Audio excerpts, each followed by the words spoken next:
Gray morning mist shrouded the hills long before Emilia Hale saw the first crooked sign that read, Blackmoor, its white paint bleached and flaking like dead bark. The Jeep's engine rattled beneath her boots, every pothole reminding her how far the village was from paved roads and sensible explanations. She pressed her gloved fingertips to the window as they passed a fallow field dotted with rag-stuffed scarecrows. Their burlap faces had been painted with mouthless ovals, and every straw arm was tied behind its back as if in surrender. Bad weather for a house call, the driver muttered. His hunched shoulders never left the steering wheel. He glanced at the sky, which was the color of dirty wool. House call or not, people are dying, Emilia replied. She tried to sound kind but firm, the way she did with anxious patients. Outside, the last withered corn stalks rattled like bones. They'll keep dying, the driver said. Nights when the real harvest starts. He reached for the ignition as the Jeep creaked to a halt in the village square. Stone cottages leaned like old men around a dry fountain. Every window was shuttered. Bundles of hawthorn and iron nails hung above doors, swaying just enough to creak. Emilia slung her medical bag over one shoulder and offered payment. The driver refused, shaking his head as if money itself were cursed. You stay past sundown and you'll owe more than coin, doctor.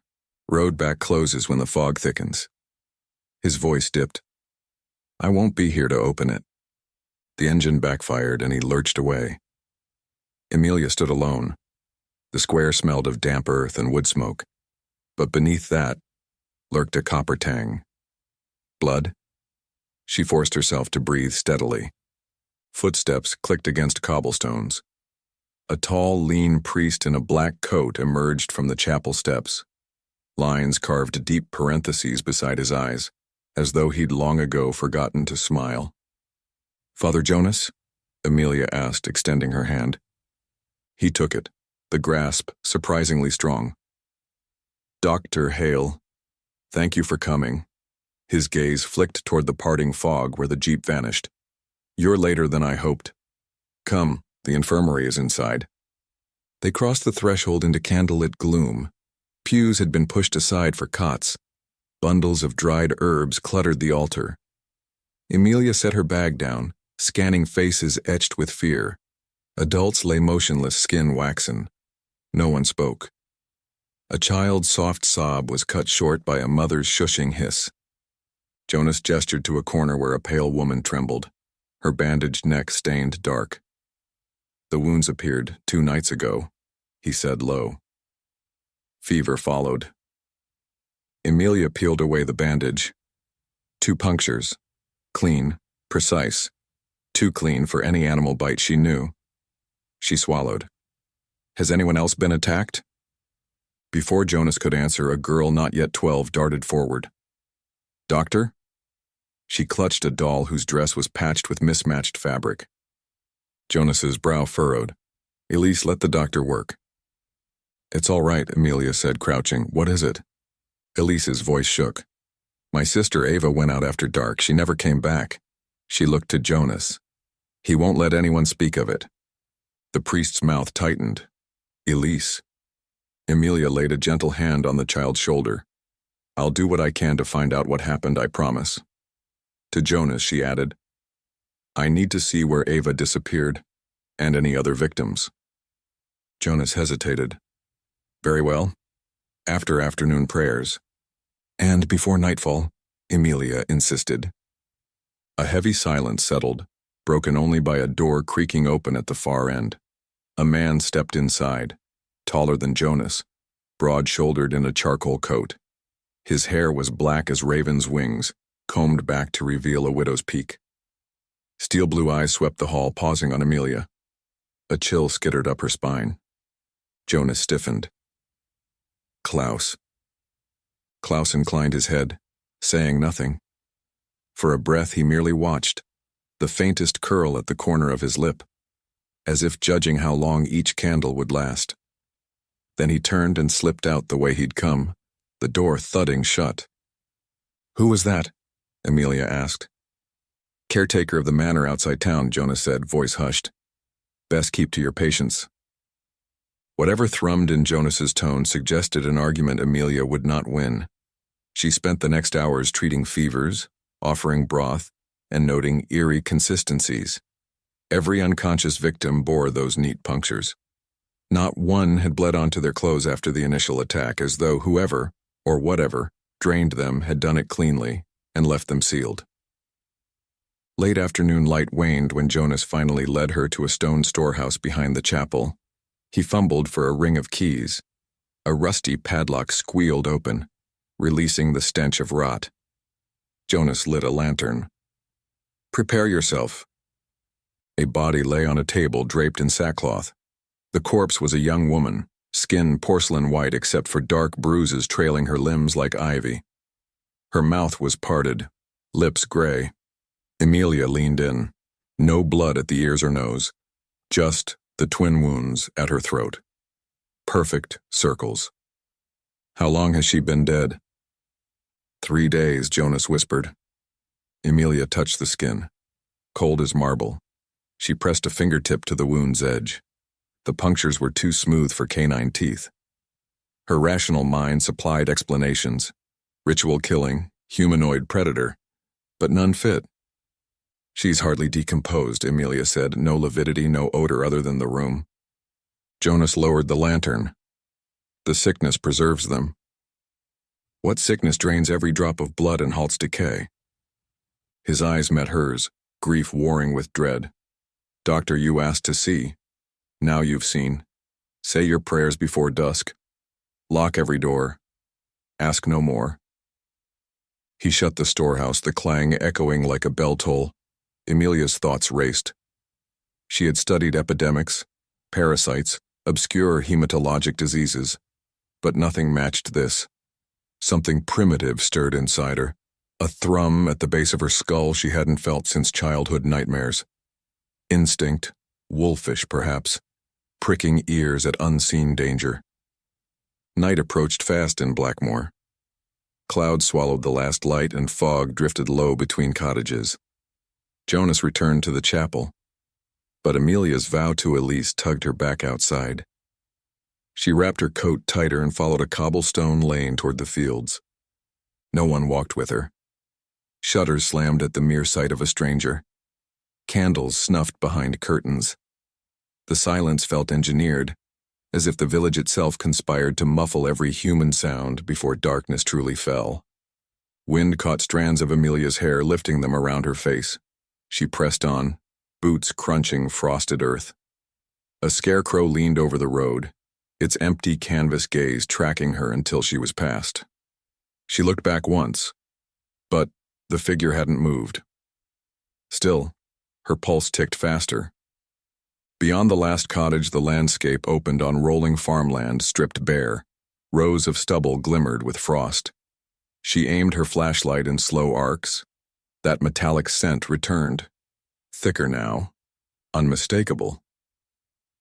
Halfway across the field, the beam found something dark sprayed over the soil. She knelt, dried blood, in droplets and thick pools, crusted black.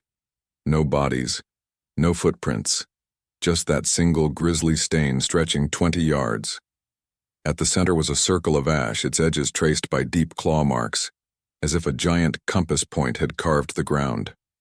A gust rattled the stubble. Emilia straightened, scanning the perimeter. "Hello?" she called, breath steaming. "Is anyone hurt?" Silence answered, followed by the faint rustle of a coat behind her. She spun, flashlight trembling, nothing but fog rolling across the field. A low voice spoke near her ear, impossibly close. "You should not be here, Doctor." The light shook in her grip, landing on a man just yards away. Black coat brushing his boots, hair catching the breeze like ink spilled in water. He was ethereal and solid in the same breath, as though carved from moonlight. She struggled to steady her voice. "I'm searching for missing villagers. Who are you?" He stepped forward. The beam grazed his face, cheekbones sharp, lips the hue of winter rose petals. His eyes reflected the light, silver for an instant, painfully beautiful, unearthly. "A traveler," he said, though his accent seemed centuries old and perfectly new. Like you? No. She swallowed. You know this place. You're on their land. Everything here is mine. It wasn't a boast, just truth spoken aloud. Emilia took half a step back. Did you do this? She pointed her light at the blood-stained soil. Her heartbeat drummed in her ears. Yet part of her, the instinct again, thrilled. His gaze followed the beam, indifferent to the gore. I harvest only what grows ripe, he murmured. What does that mean? He moved closer and cold flowed from him like shadow. She saw now the slight part of his lips, the glimpse of something sharp behind them. A primal part of her recognized predator, yet she held his eyes.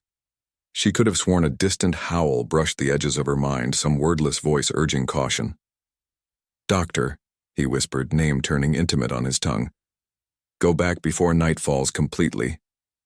He lifted a hand as if to tuck her hair behind her ear, then paused. His nostrils flared, catching her scent.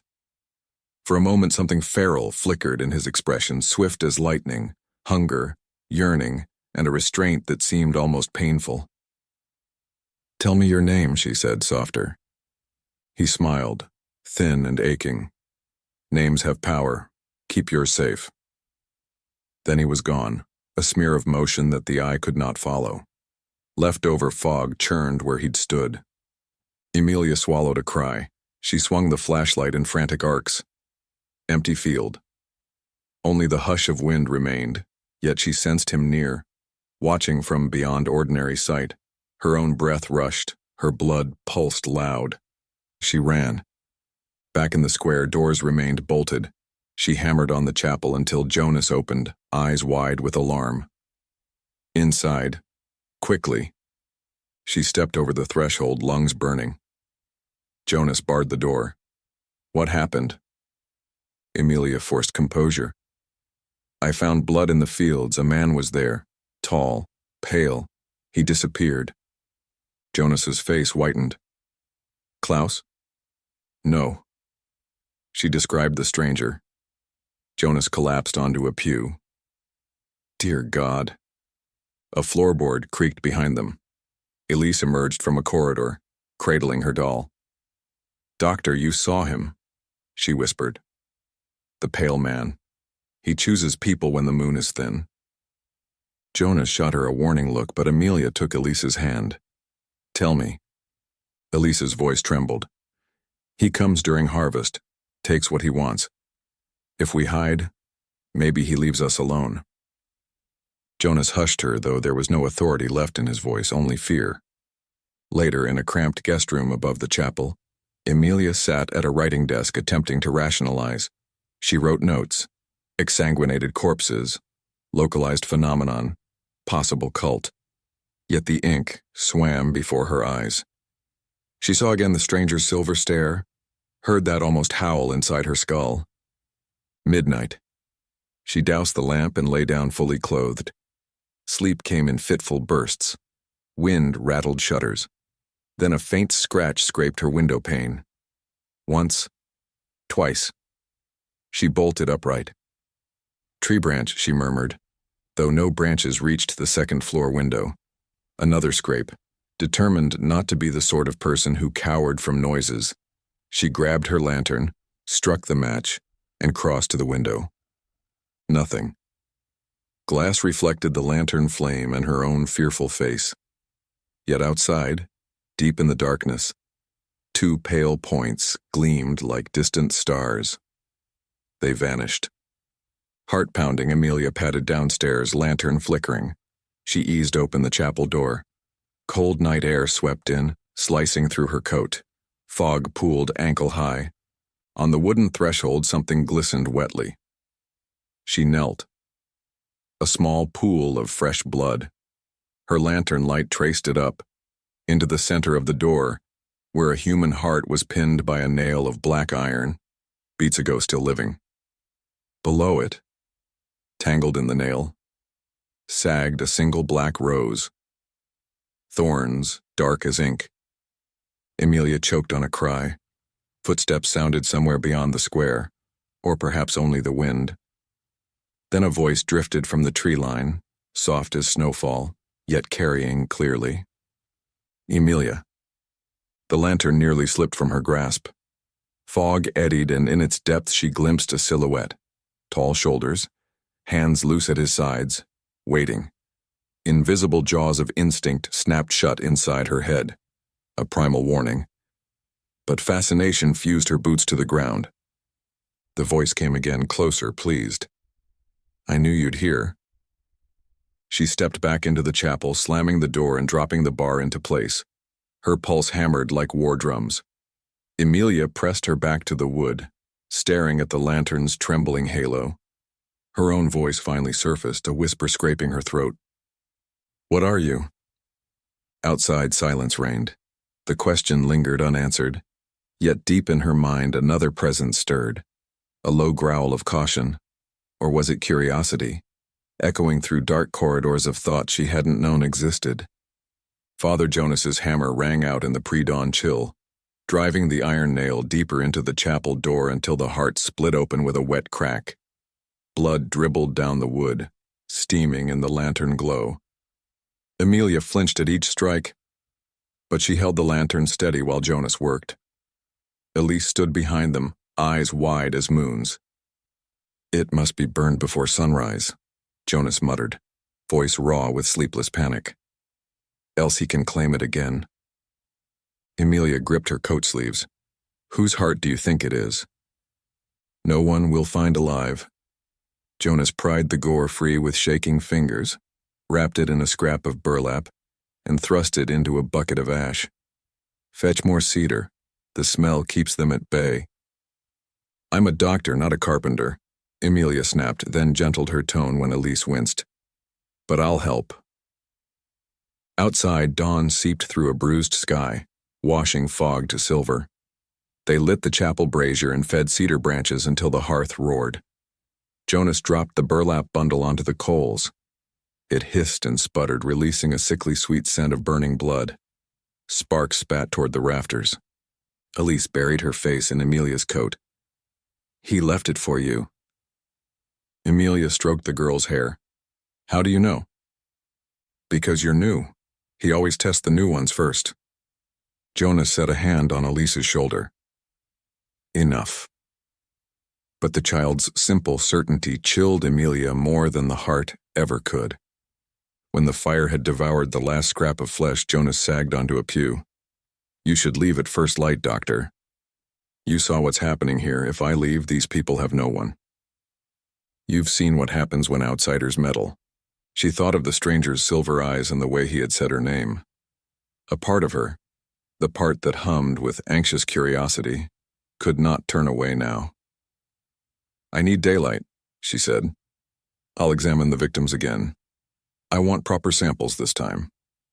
Jonas looked at her hands speckled with ash. Bring holy water with you. I'd rather have a microscope. He tried to smile, it faltered. Faith and science can share the same sanctuary. Then let them. Emilia helped Elise fetch water for the patients. The girl moved quietly, as if loud noises might summon claws through the walls. By mid-morning, the square filled with reluctant villagers. Many tugged hats low to hide bruised throats. They exchanged guarded whispers about the heart on the chapel door, about Emilia's flashlight beam dancing across the fields. Word traveled fast in a place so frightened. Truth twisted faster. A heavy iron bell sounded once, deep and ominous. Doors opened and out stepped Klaus. Daylight did not make him less menacing. He strode toward the well in the square, filled a wooden basin, then turned to meet Emilia's gaze. His mouth twitched in an almost smile. She approached before caution could anchor her feet. You followed me last night. Klaus curled his gloved fingers around the basin's rim. I was ensuring your safety. His voice was low, smooth as oil on water. I never asked for your protection. Ask or not, the master wills it. A hush rolled through the onlookers at that single word. Jonas, stepping from the chapel, froze. The priest's eyes flicked between them. Klaus, surely you have tasks at the manor. Klaus dipped his head. Many. All for him. His stare returned to Emilia. If you value your life, you will heed Father Jonas. Leave by dusk. She met his stare, pulse drumming behind her ears. Tell your master I don't answer to threats. Klaus's next breath seemed amused. Threats imply choice. What comes for you is certain. He tipped the basin, water splashing the cobbles, then stalked off. No one dared follow. Jonas hurried to Emilia's side. You shouldn't provoke him. She folded her arms. Every bully falls when someone stands up. Jonas's gaze darkened. Klaus isn't a bully, he's a herald. Before Emilia could press for meaning, Elise tugged her sleeve. I can show you Ava's hiding place. Jonas tried to refuse, but Emilia knelt to Elise's height. You and I together. Before dark. Deal? Elise nodded, small fingers wrapping Emilia's palm. They walked past hedgerows and barren orchards, listening to distant crows. At a stone wall, Elise paused. She liked the old grain mill, the girl said. Said the ghosts there sang songs. Ghosts don't... Emilia caught herself, glancing around the empty countryside. She squeezed Elise's shoulder. Let's see. The mill's roof sagged inward. Its door hung on one hinge. Inside, daylight slanted through gaps in the beams. Dust motes drifted in pale columns. Emilia scanned the floor. Splinters, dried hay, nails bent into rusted claws. Elise knelt by a pile of burlap sacks.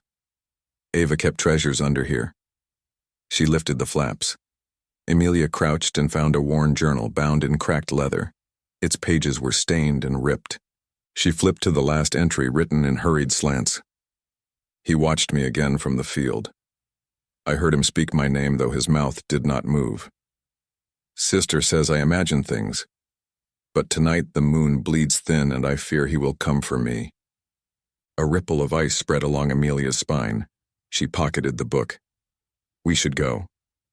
They stepped outside and nearly collided with Klaus. He leaned against an oak, arms folded. His shadow stretched long across the grass despite the sun directly overhead. Elise, he said, your father searches for you. Elise hid behind Emilia. Papa never looks for me when I'm scared. Klaus, Emilia warned. Move aside. Klaus obeyed, but his passing voice brushed her ear. Burn the book, Doctor. Words can bind souls tighter than chains. Emilia suppressed a shiver. They returned to Blackmoor under a sky now bruising purple. Afternoon had slipped away unnoticed. Jonas, upon seeing them, ordered candles lit in every window. In the chapel infirmary, Emilia examined the unconscious patients again. She collected vials of blood, what little remained in their veins. The fluid looked thin, watery, almost translucent. She stored samples in her bag. The church bells tolled vespers, an aching sound across the valley. Emilia found Jonas kneeling at the altar. I need proper lab work, she said quietly. But if I leave tonight, I won't return before the next full moon. Jonas stared at the crucifix. If you stay, you may not see another full moon. They brought me here because they hoped science could save them. Some things science was never meant to witness. Emilia glanced at the stained glass window. One panel showed St. George slaying a dragon. The dragon's mouth was red glass, translucent as sunset. Monsters bleed, she said. That makes them mortally physical. Jonas's shoulders trembled. A sound escaped, half sob, half bitter laugh. When you face him, remember that conviction. Night crept over Blackmoor like ink across parchment. The main doors were barred. Candles filled every alcove. Elise slept curled against a pew, doll clutched tight. Emilia sat at a table studying Ava's journal while Jonas paced. Ava had filled pages with sketches. A man standing beneath a sycamore, moonlight pouring around him like water, black roses blooming from footprints, a pair of eyes that changed from silver to the color of blood. On later pages, words devolved into frantic scratches. Don't let him hear the heartbeat. Don't let the fields drink. Emilia closed the book and rubbed her temples. Her own pulse thudded loud in her ears. The quiet in the chapel pressed like a lid. Somewhere outside, a wolf howled, long, mournful, and unnaturally close. Jonas froze mid-stride.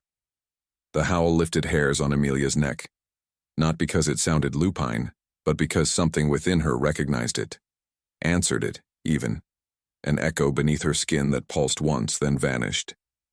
She heard Jonas whisper, "Mercy on us." Thunder rumbled far off. Wind shoved the shutters so violently dust burst from the seams. Elise bolted upright, eyes huge. "He's coming." Jonas reached for his rosary.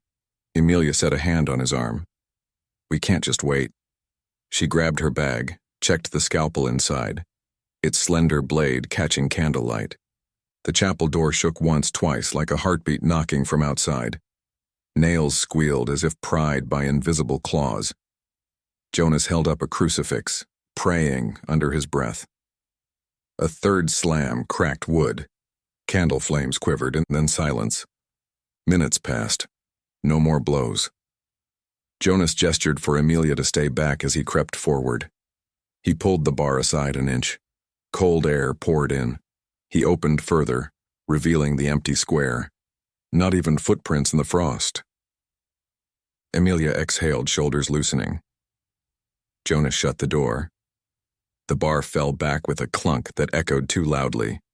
Something moved above them in the loft, a creak of floorboards not caused by wind. Jonas raised his crucifix. Emilia hefted the lantern. She started up the narrow stairs, against Jonas's hissed warning. Each step groaned under her boots. Moonlight poured through the loft's small window, illuminating dust drifting like slow snow. Stacks of hymnals and old vestments sat undisturbed.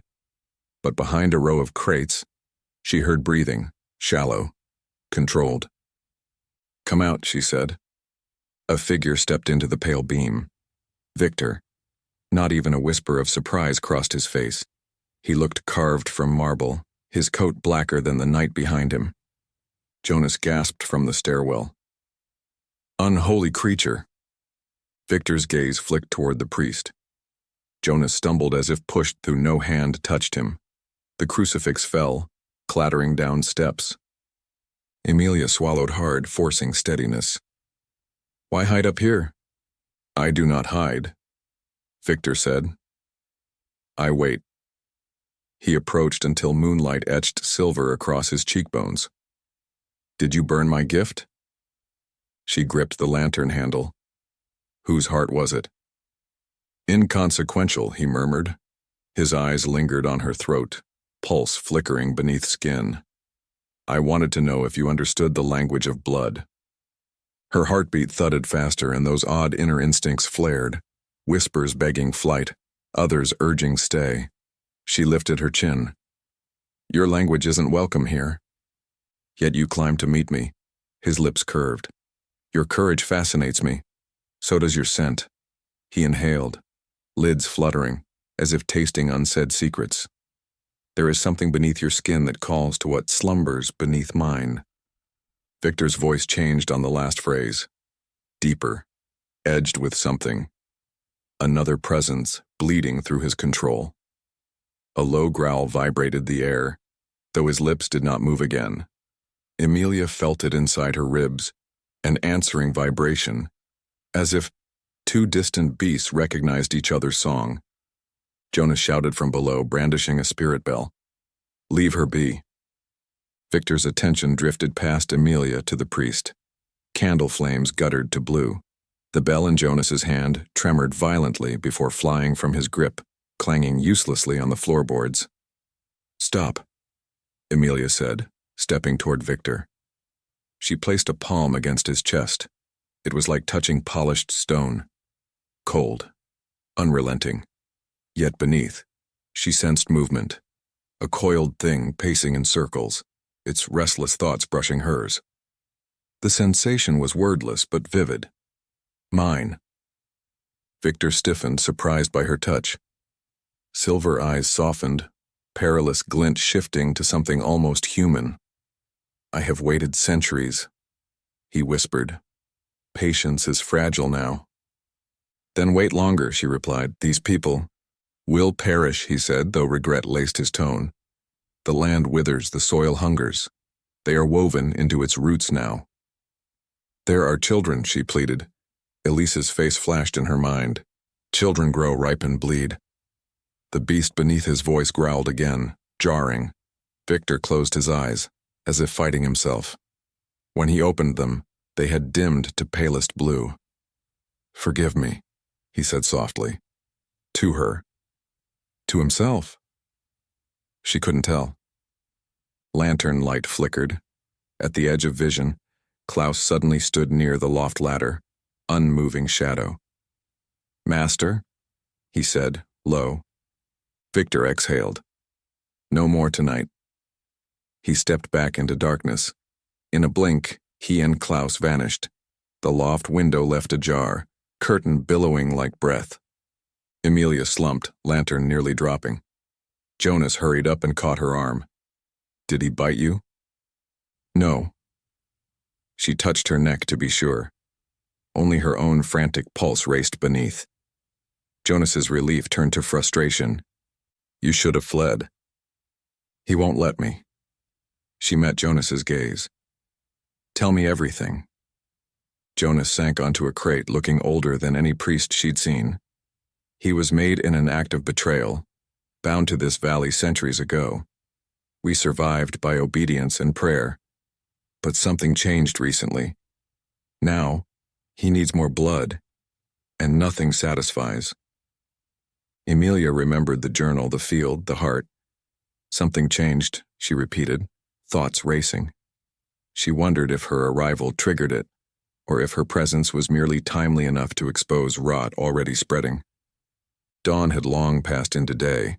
Outside, pale sunlight washed the rooftops, revealing the black rose pinned to the chapel's eaves, petals unfurling in perfect health despite frost. Jonas stared at it in horror. Emilia retrieved the flower carefully with gloved fingers. A single thorn pricked leather like paper. She imagined it piercing skin instead, delivering whatever poison love and hunger mixed in Victor's veins. Exhaustion tugged at her eyelids, but purpose burned brighter. I need to visit the manor, she said. Impossible, Jonas replied. Elise's sister is gone, Ava is dead, and there are more victims each night. If answers hide up there, I'm going. Jonas closed his eyes. Then may faith and science both keep you, Dr. Hale. For nothing else can. A pale sunrise crept across Blackmoor, rinsing color into frost-bitten fields. Father Jonas dozed in a chapel pew, rosary still tangled between his fingers. Elise slept curled at his side. Emilia watched them for a long moment, memorizing the hush that seemed almost peaceful by daylight. Almost. She tugged on her travel coat, tucked Ava's journal into an inner pocket, and slipped out before anyone could stop her. The air smelled of wood smoke and wet earth. Ravens hopped along the roof of the general store, feathers glossy as obsidian.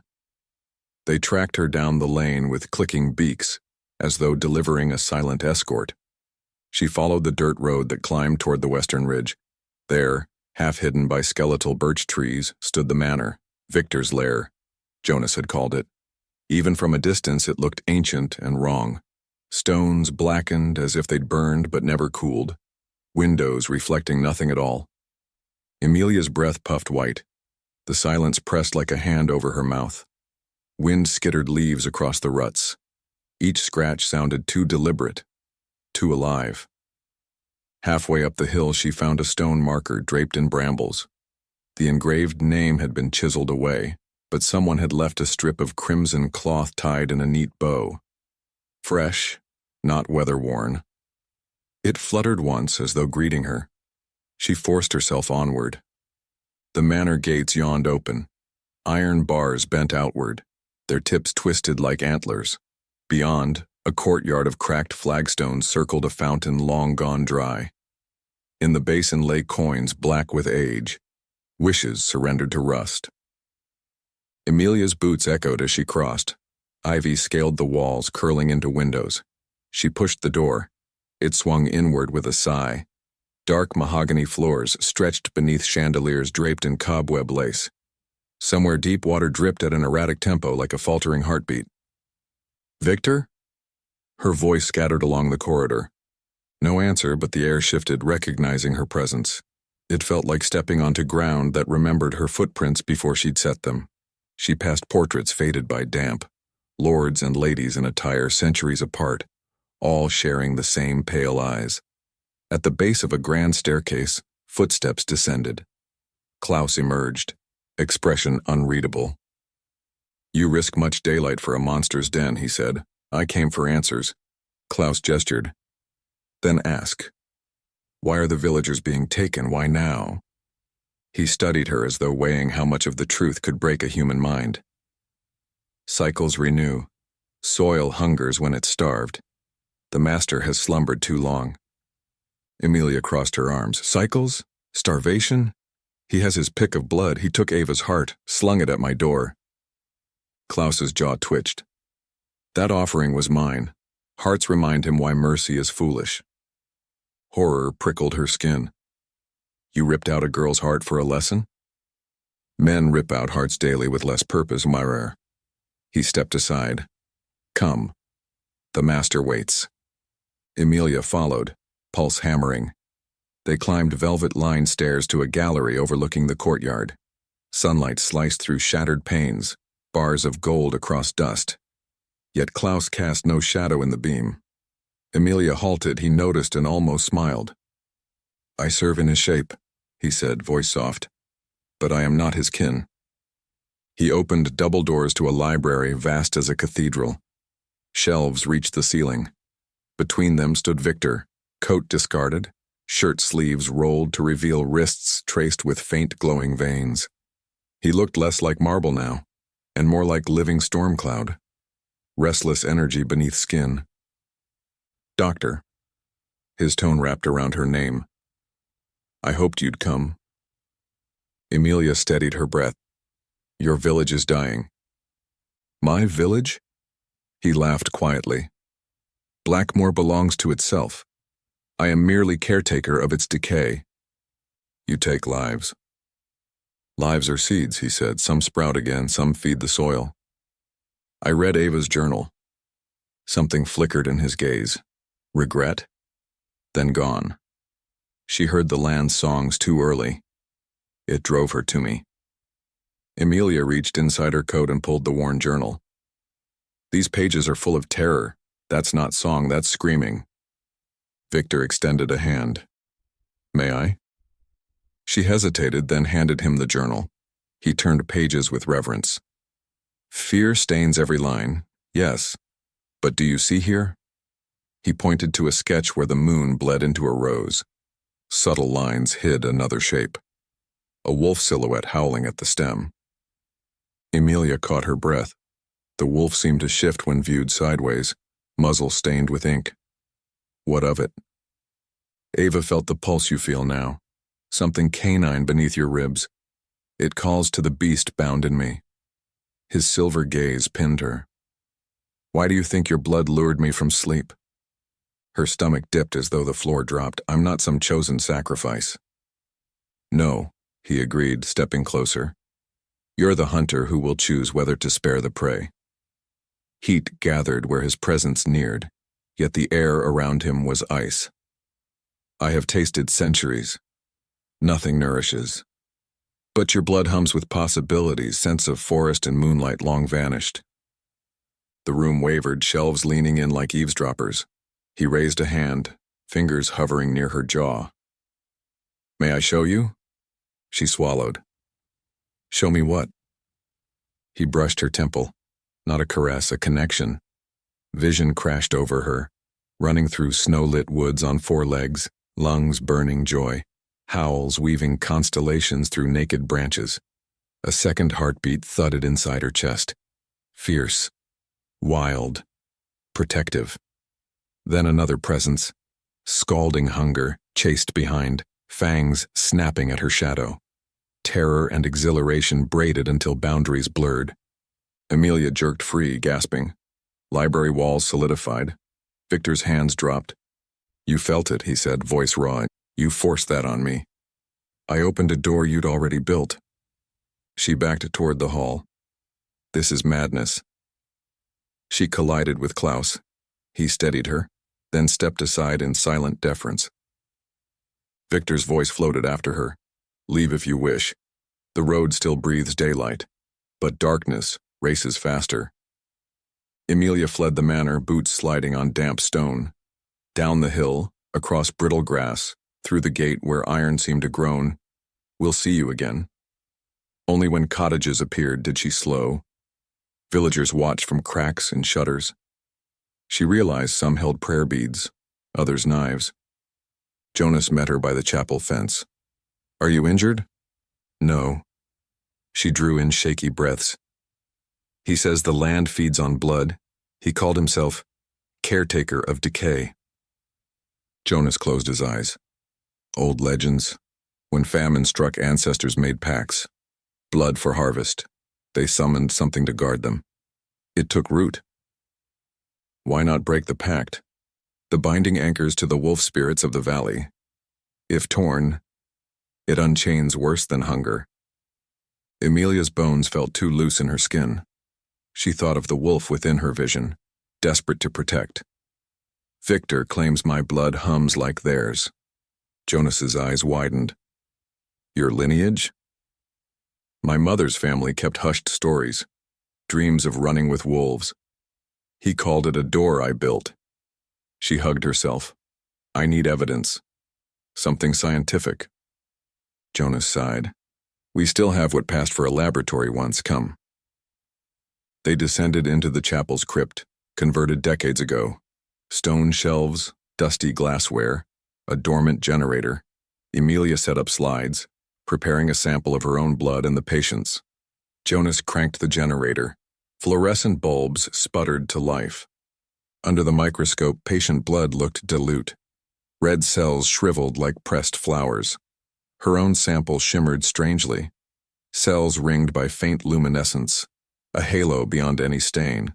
She blinked, checked calibration, but the glow persisted. Jonas hovered. What do you see? Something impossible. She slipped in a droplet of holy water Jonas fetched. The patient blood fizzed like acid, membranes rupturing. Her own sample brightened, then stabilized, glow thickening around cells instead of destroying them. Jonas whispered a prayer. Your blood resists what theirs cannot, or it fuels it. Emilia's throat tightened. She thought of Victor's fascination. This glow.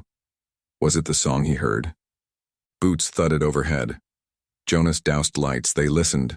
Voices, men shouting. The chapel doors crashed. Emilia crept up the stairwell and peeked through a hatch. Villagers swarmed, torches in hand. At their front, a burly farmer brandished a pitchfork. Where's the outsider? He roared. She brought the monster down on us. Elise hid behind a pew, lip quivering. The farmer lunged, yanking her forward. This brat's sister gone, now hearts nailed to doors, all since the doctor came. Emilia surged up, unable to stay hidden. Let her go. The mob turned, torches spit sparks. Jonas followed, chanting calm, but fear drowned reason. She consorts with the pale devil, someone shouted. Emilia raised her palms. I went to the manor to negotiate. I saw your loved ones suffering firsthand. A stone flew, grazing her cheek. Suddenly Klaus appeared at the threshold, eyes glowing with unnatural light. The mob recoiled. Back, he said, voice silky with threat. By sunrise, many of you will beg her for mercy. Do not squander it now. Fear wrestled rage, fear won. The mob retreated, shepherding curses under their breath. Klaus watched until torches dwindled. Then he faced Emilia, gaze flicking to the blood trickling from her cheek. She wiped it away.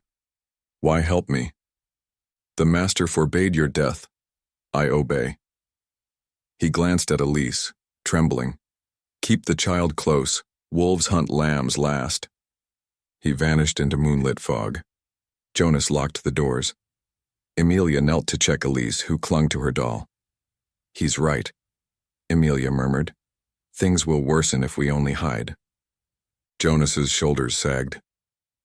What can we do against an immortal? Nothing alone. She glanced at the glowing vial of her blood. But maybe together. Maybe I can bargain. A tremor ran through her. She remembered Victor's words about patience breaking. If her blood was key, she must wield it before he claimed it. Outside, snowfall began, fine, dry flakes swirling under anemic moonlight. Snow in early autumn felt like a bad omen. Each flake that landed on the black rose pinned to her coat melted in a hiss of steam, leaving petals glossy. She plucked the rose stem free, pricked thumb on a thorn. Scarlet welled, bead bright. The droplet slid along the thorn and vanished as though absorbed. An echo hummed through her bones like distant footsteps in a corridor of mirrors. She looked toward the ridge. From the manor's highest window, a single candle flared, its light pulsing, beckoning. Elise tugged her sleeve. "He waits for you." Emilia nodded slowly. "And I might have to answer." Jonas crossed himself. At least wait for dawn. But dawn felt thin as paper. Emilia sensed the valley taking a breath, the way forests still moments before wolves burst from cover. The candle in the manor window flared brighter, then extinguished, swallowing the hilltop in starless dark. Emilia realized the snow around her footprints had vanished, sublimated to mist. Every flame inside the chapel guttered in unison, then recovered, as if the building itself exhaled. She held up the black rose, its petals folded inward and withered to ash in her hand. Somewhere beyond sight, Victor's voice drifted on the wind, barely a whisper yet unmistakable. Soon. Emilia closed her fingers over the lingering warmth of the ashes, heart pounding a war drum rhythm that no lock could hide. She met Jonas's worried gaze, offered a steadier smile than she felt. "We have one night to prepare." The first bell of dawn tolled like a cracked bone, the echo thin and brittle in the icy air above Blackmoor. Emilia rose from the narrow cot in the sacristy, half expecting the horror of the night before to dissolve with daylight. It didn't. On the chapel door, the board still bore new gouges where claws or tools had scraped. Faint, rust-colored smears marred the grain like fingerprints dragged across parchment. Outside, the square was ghost quiet, but she sensed movement behind every shutter. Sleep clung in the corners of her eyes, yet nerves kept her pulse quick. In the nave, Father Jonas knelt at the front pew, lips moving in silent prayer. Candles guttered around him, their stubs reduced to puddles of wax. Elise, curled up against a pillow of folded robes, stirred at the squeak of floorboards. Her doll lay crooked in her arms. Emilia crossed to her and brushed damp curls from the girl's forehead. Elise blinked awake. "Is it morning?" "Morning enough," Emilia whispered. "You should rest more." "I dreamt he was standing over us," Elise murmured, clutching the doll tighter. "He doesn't breathe, but you can feel the cold when he's near." Jonas finished his prayer and rose slowly. His eyes looked older than yesterday, as though every hour carved another year into the lines at their edges. "We have little time before the village gathers," he said. "Rumor spreads faster than fire here." Emilia straightened her coat and forced calm into her voice. "Then we speak the truth before rumors root too deep." Jonas gave a humorless smile. Truth and fear rarely share a stage. He reached for a bucket of water left by the altar. "Yet we try." They opened the doors together. Outside, thin sunlight painted long shadows across frost-coated cobblestones. Villagers already huddled in clusters, eyes red from sleeplessness. Someone must have roused them with the news of the heart nailed to the door, because whispers hissed through the air like wind in dry grass. A stooped woman pointed a trembling finger at Emilia. "There she is." Others joined the accusatory chorus. "The doctor brought him down on us." She walked in the fields alone and invited him to feast. "My boy vanished at dawn. Where was she then?" Jonas stepped forward, hands raised in a placating gesture. "Friends, please, let us speak calmly." "A priest's calm won't sew a heart back into a chest," snapped a burly farmer with a leather apron still dusted in grain. Answer us, Father. Why does the outsider meddle with curses she doesn't understand? Emilia held her ground. I came because you asked for help. I'm doing everything possible to save lives. An elderly man shook a fist. Since you arrived, blood drains faster than rainwater. Leave before nightfall, or we'll drag you to the gate ourselves. Fear glinted sharp behind their anger, and that made them unpredictable. She inhaled slowly and addressed them with medical steadiness. If I leave, you lose the only person willing to face this sickness with reason. I'm close to understanding how it works. An incredulous laugh rose from the crowd. Sickness? You saw the devil himself? I saw a man, Emilia said, though the word felt fragile. A man bound to this valley by a curse, one we can unravel if we remain united. A second wave of muttering rolled through the villagers, but before any could reply, a hush slithered over them like a cloud crossing the sun. Klaus emerged from the alley by the well, leather coat brushing his calves, expression carved from stone.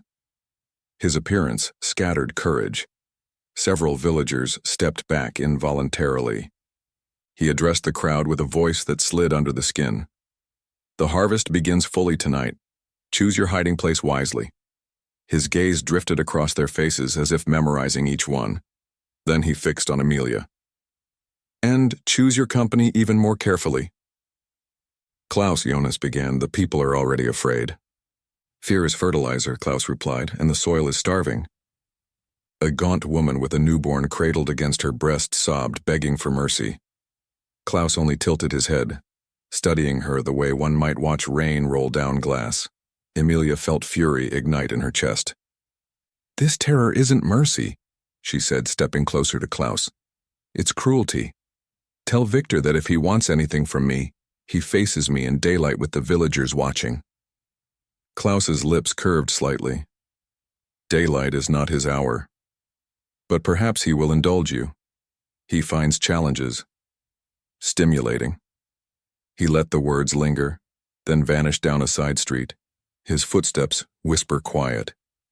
The gathering dissipated into uneasy silence. Children were pulled indoors, shutters slammed. Within minutes, the square emptied entirely. A stray dog nosed the abandoned market stall, whining, before bolting into fog. Emilia exhaled shakily. Jonas walked beside her to the chapel steps. Threatening Klaus was brave, but dangerous. They blame me anyway, she said. At least now they've seen me stand up to him. Elise tugged Emilia's coat hem. Please don't go out again. He sees everything in the dark. I need knowledge to fight him, Emilia replied gently. That means research. Come with us to the lab. You can help by keeping watch. Elise nodded solemnly. They descended the stone stairs into the crypt-turned-laboratory. The generator coughed to life, flickering the fluorescent tubes overhead. Glass vials gleamed on the wooden table. Emilia shrugged out of her coat and pulled her notebook closer. She drew fresh blood from her own arm, and from 2 unconscious villagers Jonas helped carry down. The clear plasma in those vials looked almost watery, as though life had already abandoned it. Under the microscope, red cells lay shriveled like forgotten berries. Her own sample, when stained and magnified, glowed faintly around the membranes, just as before. Jonas observed, brow furrowing. Why does yours shine? I don't know, Emilia admitted, but that glow remained stable when exposed to holy water last night. The villagers' cells ruptured. Elise perched on a stool, feet swinging, watching Emilia flip through dusty journals stacked nearby. One leather volume bore an inscription, Dr. Albern Hartright, 1792. Pages crackled as Emilia skimmed ink nearly faded to ghosts. The account described children drained yet preserved, soil refusing to rot corpses, and a lone figure in midnight clothes answering to no name. Hartright called him the Veilbane, guardian of the Harvest Pact. Jonas glanced over her shoulder. That's Victor. Listen to this, Emilia said, reading aloud. The Protector's devotion is bound in blood willingly spilled beneath the sycamore on the ridge. Should the bond weaken, the valley will hunger for more than flesh. It will drink spirit and soil, until all is wasteland. Elise hugged her doll. Is that happening now? Emilia closed the book. It might. If Victor is losing control for whatever reason, the valley responds by demanding more blood. Jonas touched the silver crucifix at his collar. Perhaps your presence disturbed the balance. Or perhaps the curse faltered long before me. Emilia recalled Victor's admission that patience had snapped. Something about her had accelerated that fracture. Her blood glow, her connection she scarcely understood. Footsteps echoed faintly above. Jonas killed the lights and generator. They listened. Muffled voices in the chapel, then retreating boots. Emilia restarted the generator once silence settled. She turned to Elise. Would you fetch the kettle? Tea helps us think. The girl raced up the stairs, hungry for helpfulness. Jonas leaned on the table. There is more than coincidence here, Emilia. The glow in your blood, the beast whispering between you and Victor. Could you share ancestry with those wolves the valley references? My mother's family had stories, Emilia said, voice low. Women who dreamed of moonlit hunts, men who felt winter coming weeks early. I thought them folklore. Jonas was silent, weighed down by possibilities. Mid-afternoon dimmed to smoky gray.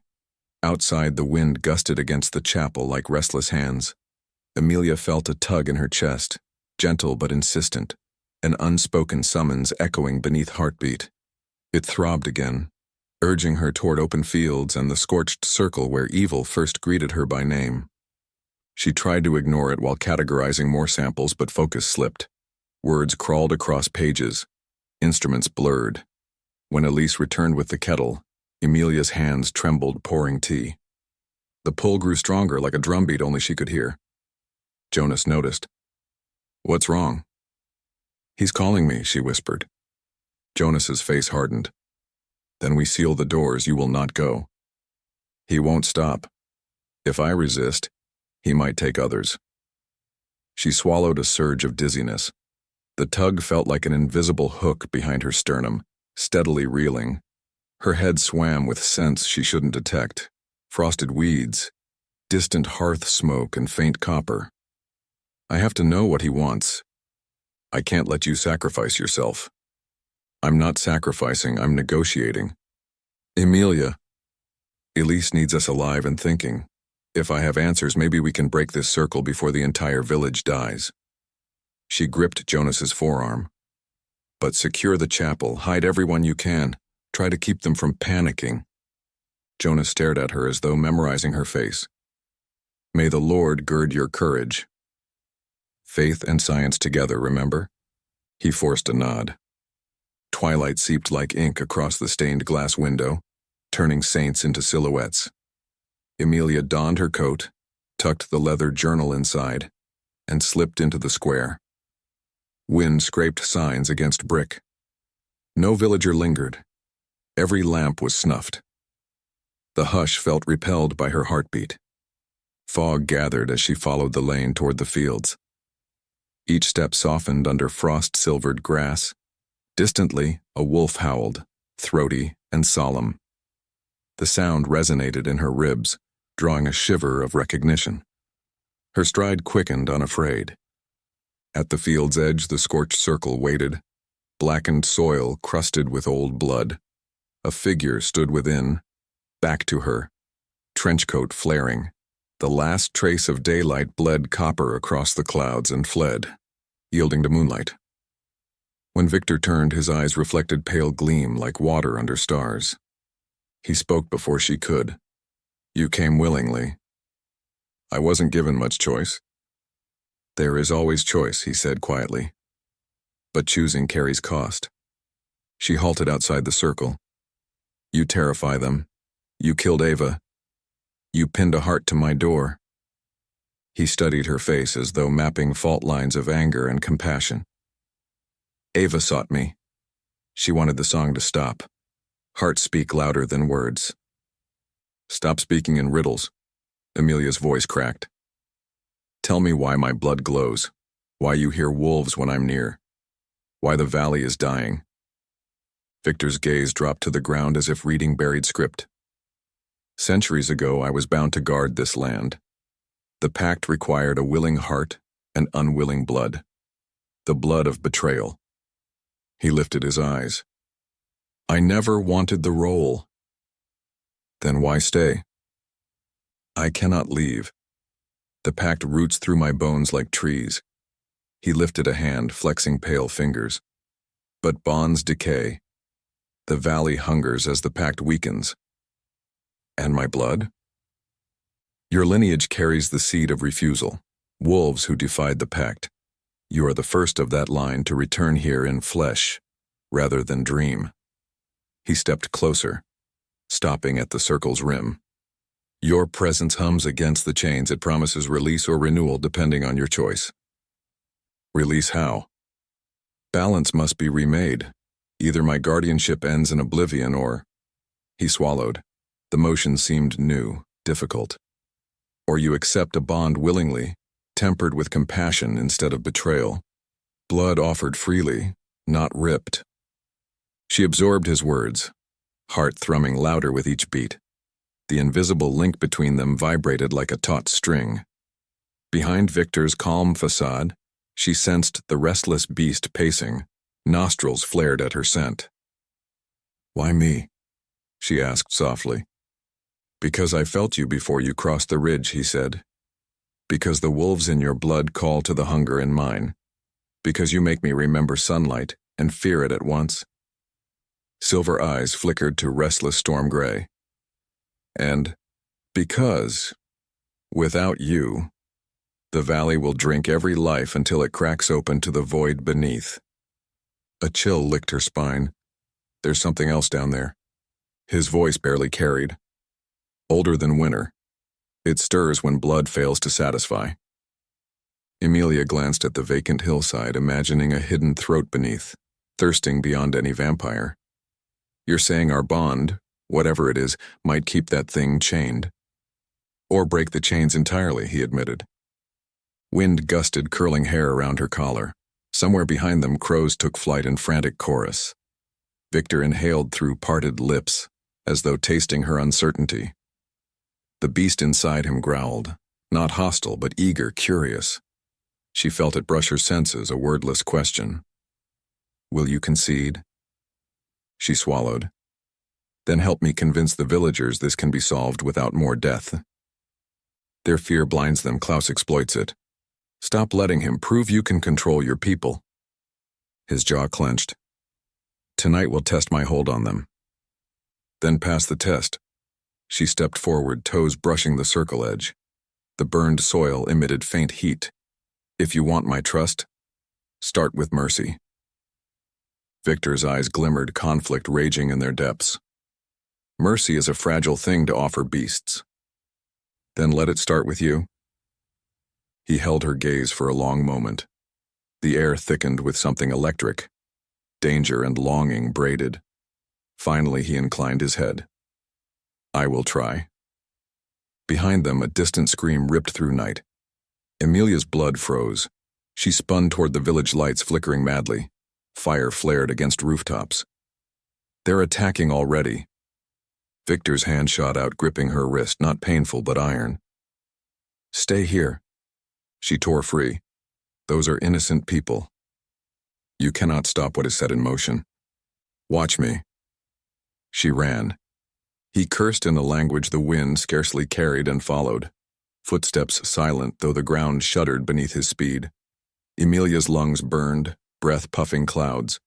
Houses blazed at the far end of the lane. Smoke smeared the stars. Shapes moved like shadows given flesh, pale figures with slick crimson mouths. One dragged a screaming man by the ankle, leaving a streak of blood. Another prowled atop a thatch roof, eyes glowing coals. Emilia stumbled, heart hammering. Klaus stood at the center of chaos, torch aloft. Flames lit his face in devilish relief. Harvest, he called, voice ringing with twisted exultation. Feed the soil. Free the master. Enough, Victor thundered, appearing beside him. His voice cracked the air, making lesser vampires recoil. Klaus turned, smile fading. You hesitated, Klaus said, dropping the torch. The valley feels it. We were only accelerating what you fear to complete. Emilia rushed toward a cowering family near the well, helping pull them from their burning porch. As she guided them toward safety, scorching heat licked at her coat. Screams pierced every direction. Smoke burned her eyes. She saw Victor seize Klaus by the throat, lifting him from the ground with unnatural strength. The harvest ends, Victor growled. Klaus laughed despite choking. Does it? Or does it begin anew with better blood? His gaze flicked to Emilia. Victor's grip tightened. Something inside him snarled, audible even over the crackling flames. His eyes shone beast-bright. Emilia felt that snarl echo inside her chest. Instinct urged her to calm him, lest fury tip him into ruin. "Victor," she called hoarsely. "Stop." He froze, torn between rage and her voice. He lowered Klaus slowly. Klaus met Emilia's gaze, lips blood-smeared. "You think you tame him? The curse unmakes lovers as easily as it binds guardians." Victor drove a fist into Klaus's gut, then hurled him against a wagon. Wood splintered. Lesser vampires fled into alley shadows. Flames flickered lower as villagers scrambled to douse them with buckets. Emilia cupped a child's soot-blackened face, ensuring she still breathed, then turned to see Victor standing alone amid scorched cobbles. The beast in him retreated behind silver eyes clouded with remorse. Villagers backed away, terrified. Their fear pivoted to Emilia. A woman shouted, "She commands the monster." "That's not true," Emilia said, stepping forward. Heat hazed the air between them. He stopped the attack. "Because she asked," someone cried. "Because slaughter is senseless," Victor said, voice steady but strained. "Return to your homes. The night's work is done." A tense beat stretched. One by one the villagers retreated, dragging wounded, clutching loved ones. They disappeared through smoldering doorways. The square emptied until only Emilia, Victor, and the unconscious Klaus remained. Emilia faced him. Night wind plastered smoke-streaked hair to her cheeks. "You could have killed him." "I nearly did," Victor said, chest rising shallow. "But your voice was louder than blood." She swallowed. "Then listen again. This ends, or we end." His smile was bleak. "I fear both may be true." He glanced at Klaus's limp form. "I will bind him, but others thirst. My control weakens with every beat of your heart." He pressed a hand over his own chest, as if the beast inside clawed at his ribs. "I dream of warmth I have no right to." Her pulse raced, echoing the bond. "If your hunger changes, can you learn restraint?" Not alone. Flames in nearby windows cast gold flickers across his pale skin. Emilia's fingers twitched with the urge to touch that impossible face. Fear and empathy grappled inside her. "Then we face it together." The words surprised her even as they left her mouth. For an instant he looked almost young, hope flickering behind centuries of sorrow. But thunder rolled across the valley, low and distant, shaking frozen leaves from branches. Victor's posture stiffened. He turned toward the ridge. "It wakes," he whispered, "the deeper dark." He met her gaze, grief blooming. "I cannot promise protection when it rises." "Then teach me how to stand beside you," Emilia said, stepping closer. She felt his icy aura tingle across her skin, raising goosebumps. He drew a shaky breath that fogged the air. "I will try." As if on cue, an anguished cry rose from the chapel. Both spun. Emilia dashed across the square, Victor following. Inside, blood smeared the altar steps. Father Jonas lay on his back, eyes wide in shock, hands pressed to a wound in his abdomen. Elise knelt beside him, tears streaking her cheeks. "Jonas," Emilia breathed, dropping to her knees. She applied pressure, but blood leaked fast. Klaus's voice wafted from the doorway, weak but mocking. An honest tithe for mercy's delay. Victor snarled and launched at him, pinning him to the wall. Emilia tore strips from Jonas's robe, trying desperately to stem bleeding. Jonas's tremulous hand caught hers. They rise, he gasped. Wolves howl. Blood must be given, willingly. His eyes rolled. He slipped into unconsciousness. Elise sobbed. Is he dying? I've got him. Emilia lied, binding the wound tighter. She felt Victor's presence behind her, heavy with fury. Klaus slumped unconscious, glaze of blood at his temple. Emilia raised her eyes. Victor stood silent, breath shallow. Through the doorway behind him, night consumed the square. Somewhere far up the hill, a column of blue fire streaked into clouds before vanishing, as though the land exhaled its anguish. Emilia realized Victor's silhouette seemed carved from that same darkness, fine edges shimmering with menace and regret. Their gazes locked, each seeing reflection of the other's dread. Everything was spiraling, and dawn felt centuries away. Victor's hand pressed against the curve of Klaus's skull with brutal calm, keeping the vampire pinned to the wall like a crooked painting while Emilia knelt beside Jonas. Her coat sleeves were already soaked in red. She pushed harder on the makeshift bandage, feeling the priest's pulse flutter like a moth. "Stay with me," she whispered. Jonas's eyelids flickered. He didn't wake. Elise knelt at Jonas's other side, tears dripping onto her doll's ragged hair.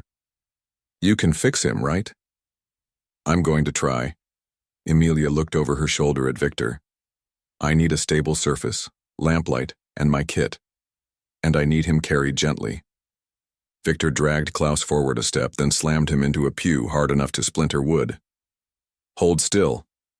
He pivoted, scooped Jonas up as if the man weighed nothing, and followed Emilia to the crypt stairs. Klaus slid bonelessly to the floor, dazed but alive. Torches along the passage guttered as Elise hurried behind them. Below, the generator sputtered awake. Fluorescent lights buzzed over the dusty laboratory. Victor laid Jonas on the largest table. Emilia yanked open cabinets, searching for sterilized gauze, sutures, what little morphine remained. "Klaus struck deep," she said, inspecting the wound. "He missed the liver, but the main vessel's torn. If I can't clamp it, he'll bleed out." Victor stood back, expression unreadable. Elise hovered by the stairs, trembling. "What can I do?" "Fetch clean water," Emilia said. The girl dashed off with determined strides. Emilia sterilized forceps in a flame, hands steady by medical habit even as her mind raced. She needed blood to replace what Jonas had lost, blood the village no longer had to spare. A vial of her own sample glowed faintly on the shelf. Desperate logic formed. She spoke without looking up. "My blood resisted whatever kills theirs. If I transfuse a small amount, it might buy time." Victor's voice rumbled. "It will do more than that." "You said it binds." "I said it hums against chains, but it also heals." His gaze drifted to the glowing vial. "It carries the echo of moonlit wolves, their resilience." Jonas moaned, eyes rolling. Emilia seized a scalpel, sliced quickly across her forearm, and filled an empty syringe. The blood shimmered opalescent as it drew. Victor watched, jaw tense. She injected slowly into Jonas's vein, praying the gamble wouldn't backfire. Elise returned, sloshing water onto the floor in haste. Emilia cleaned and stitched, while Jonas's color faded from gray to a fragile pink. After 10 agonizing minutes, his pulse grew stronger. He swallowed, eyelids fluttering open. "Doctor?" His voice rasped. "You're safe," she assured, though safety felt theoretical at best. Jonas tried to rise. Victor's hand eased him back. "Rest." The priest's gaze locked on Victor, then slid to Emilia's bleeding forearm. "You gave..." He seemed to understand before finishing. "Light in the darkness," he murmured, oddly peaceful, then drifted into shallow sleep. Emilia bandaged her cut. Dizziness tugged at the edges of her vision, but adrenaline steadied her. She turned to Victor. "Help me restrain Klaus before he recovers." They climbed the stairs. Klaus sat on the pew where he'd fallen, head lolling. Blood trickled from his temple. Victor hauled him upright, dragging him into the crypt. Iron chains lay near an old baptismal font. With Elise's help, Emilia wound them around Klaus's wrists and ankles, securing him to a post. Klaus's eyes fluttered open as iron snapped shut. "Master," he croaked, blood-slick grin widening. "You chain your own hound." "Better a bound hound than a rabid one," Victor said. Klaus's gaze flitted to Emilia. "How sweet. She tames you with a single beat of her heart." Victor's jaw flexed. Emilia stepped between them. "Tell us what's waking beneath the valley." Klaus licked a fleck of blood from his lip. "Something older than both of us. Something that remembers the first scream carved into soil." He leaned forward until chains groaned. "You were never the master, Victor. Only the dam built to hold floodwaters back. And dams crack." Victor's eyes blazed. Emilia felt a rumble beneath her breastbone, the beast inside him stirring. She laid a hand on his forearm. Instinctively, his anger eased a notch. "Who serves the thing below?" she pressed. Klaus laughed, a sound like stones grinding. "The soil, the wind, human grief. I simply encourage the tide." He nodded to the ceiling as dust drifted down. "Listen. It already breathes." A tremor hissed through the stone, subtle but real. Elise squeaked, clinging to Emilia's coat. Emilia guided her aside, then faced Victor. "We need a plan before night devours what's left." Victor exhaled. "I can hold my kin at bay if I'm near them. But the ancient hunger, if it erupts, chains and vows mean nothing. Your journal said sacrifices bound you as guardian. If a new pact is forged, one given willingly, could it reinforce the chains?" "Perhaps," Victor said. "But the ritual requires open blood under the sycamore, and a witness of wolves." Elise raised tearful eyes. "Wolves? We have none." Emilia's pulse thrummed at her throat. That internal whisper, the sense of fur and moon and endless forest, rose. "Maybe we do." Victor looked at her, understanding dawning. "If you call the wolf inside you, it could stand as witness. But the risk..." "Risk is irrelevant if everyone dies anyway," she said. She turned to Elise. "Gather whoever you trust. Bring them here. We'll shelter them underground until we leave for the ridge." Elise nodded, courage stiffening her small frame. She hurried up the stairs. Jonas's voice floated weakly. "Doctor..." Emilia rushed to him. He managed a wan smile. "Your blood burns warm, but not unholy. Maybe Providence. Providence or not, you need rest." "Will the child find her way in smoke and fear?" he asked. "Victor will guide her shadow," Emilia said, surprising herself with certainty. Victor inclined his head in agreement. Emilia checked the wall clock, an hour past sunset. Smoke from earlier fires still smudged the sky. Orange embers glowed on distant rooftops. The generator flickered, struggling. She pocketed the leather journal, grabbed spare bandages, and handed Victor a lantern. "Where do you think you're going?" Klaus taunted. "Out," she said, "and if I fail, these chains won't matter when that thing crawls out of the earth." Klaus's laughter followed them up the stairs. They emerged into chill night. The moon, a sliver away from full, cast pallid light. Fog pooled ankle-deep, swirling around Victor's boots. Emilia and Victor moved along alleys, calling softly for survivors. Doors cracked, fearful faces peered. At Victor's sight, some balked, but his quiet assurances, "No hunting tonight," seemed to reach them. Gradually, families trickled toward the chapel. Inside the crypt, Elise poured water and tore sheets for more bedding. Jonas sat propped against a pillar, rosary in hand. He nodded gratitude at each villager descending the steps. By the time the last family arrived, the cramped space held nearly 36 souls. Emilia addressed them. "The chapel walls are stone thick. Stay here until dawn. Whatever you hear, do not ascend until Victor or I return." A burly blacksmith raised a trembling hand. "Why trust a vampire to protect us?" Victor met his stare. "Because I chose compassion tonight. Pray it is enough." Fear shimmered across the group, but exhaustion muted argument. Jonas intoned a blessing. Murmured amens drifted like sighs. Emilia pulled Victor aside. To the ridge, then. They hurried through back streets toward the western slope. The moon climbed higher, washing fields silver. Twice, snarls echoed from distant lanes. Rogue vampires denied their feast. Victor flashed fangs once in warning. The sounds retreated. At the ridge they found the ancient sycamore, its branches clawing the sky. Night wind moaned through hollow limbs.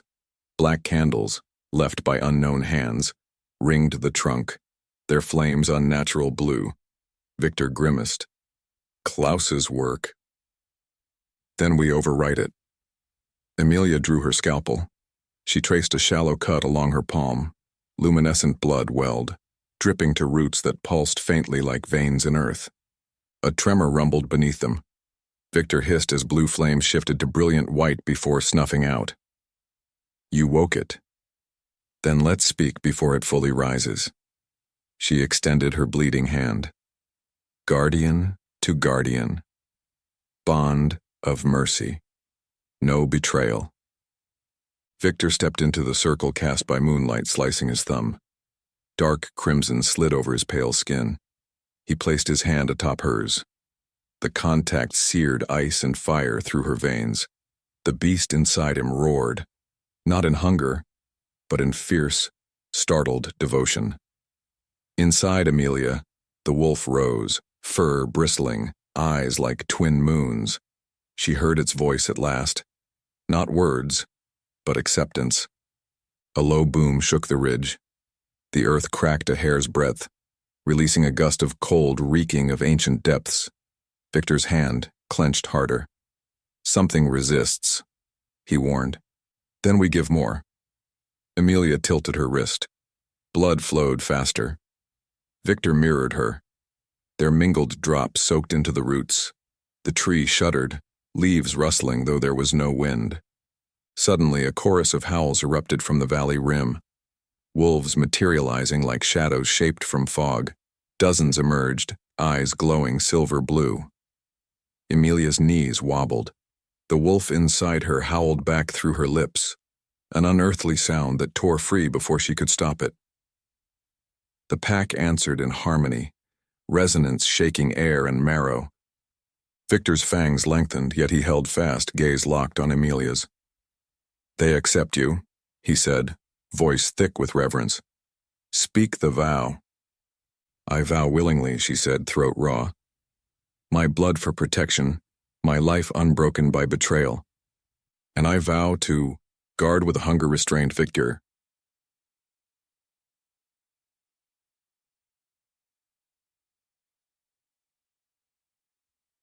To take blood only with consent, and to hold back the dark beneath. Blue fire whooshed around them, then imploded into the ground. Silence slammed like a door. The crack in the earth sealed. The tremor ceased. Emilia sagged. Victor caught her. Moonlight haloed them, weaving silver threads through their mingled blood still dripping from clasped hands. The wolves circled once, then dissolved into mist, carried by the breeze. For a long moment neither spoke. The pull between them was a living current. Emilia's racing heart slowed, sinking to Victor's steady ghost pulse. Their hands broke apart reluctantly. Is it done? She asked.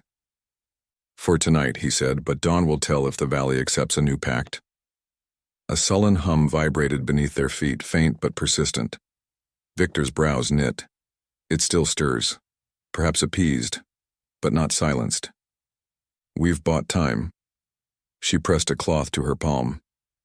Time to heal Jonas, to find full answers. Victor raised her hand, inspecting the glow beneath skin. You risked yourself. So did you. He exhaled, a sound almost like a laugh.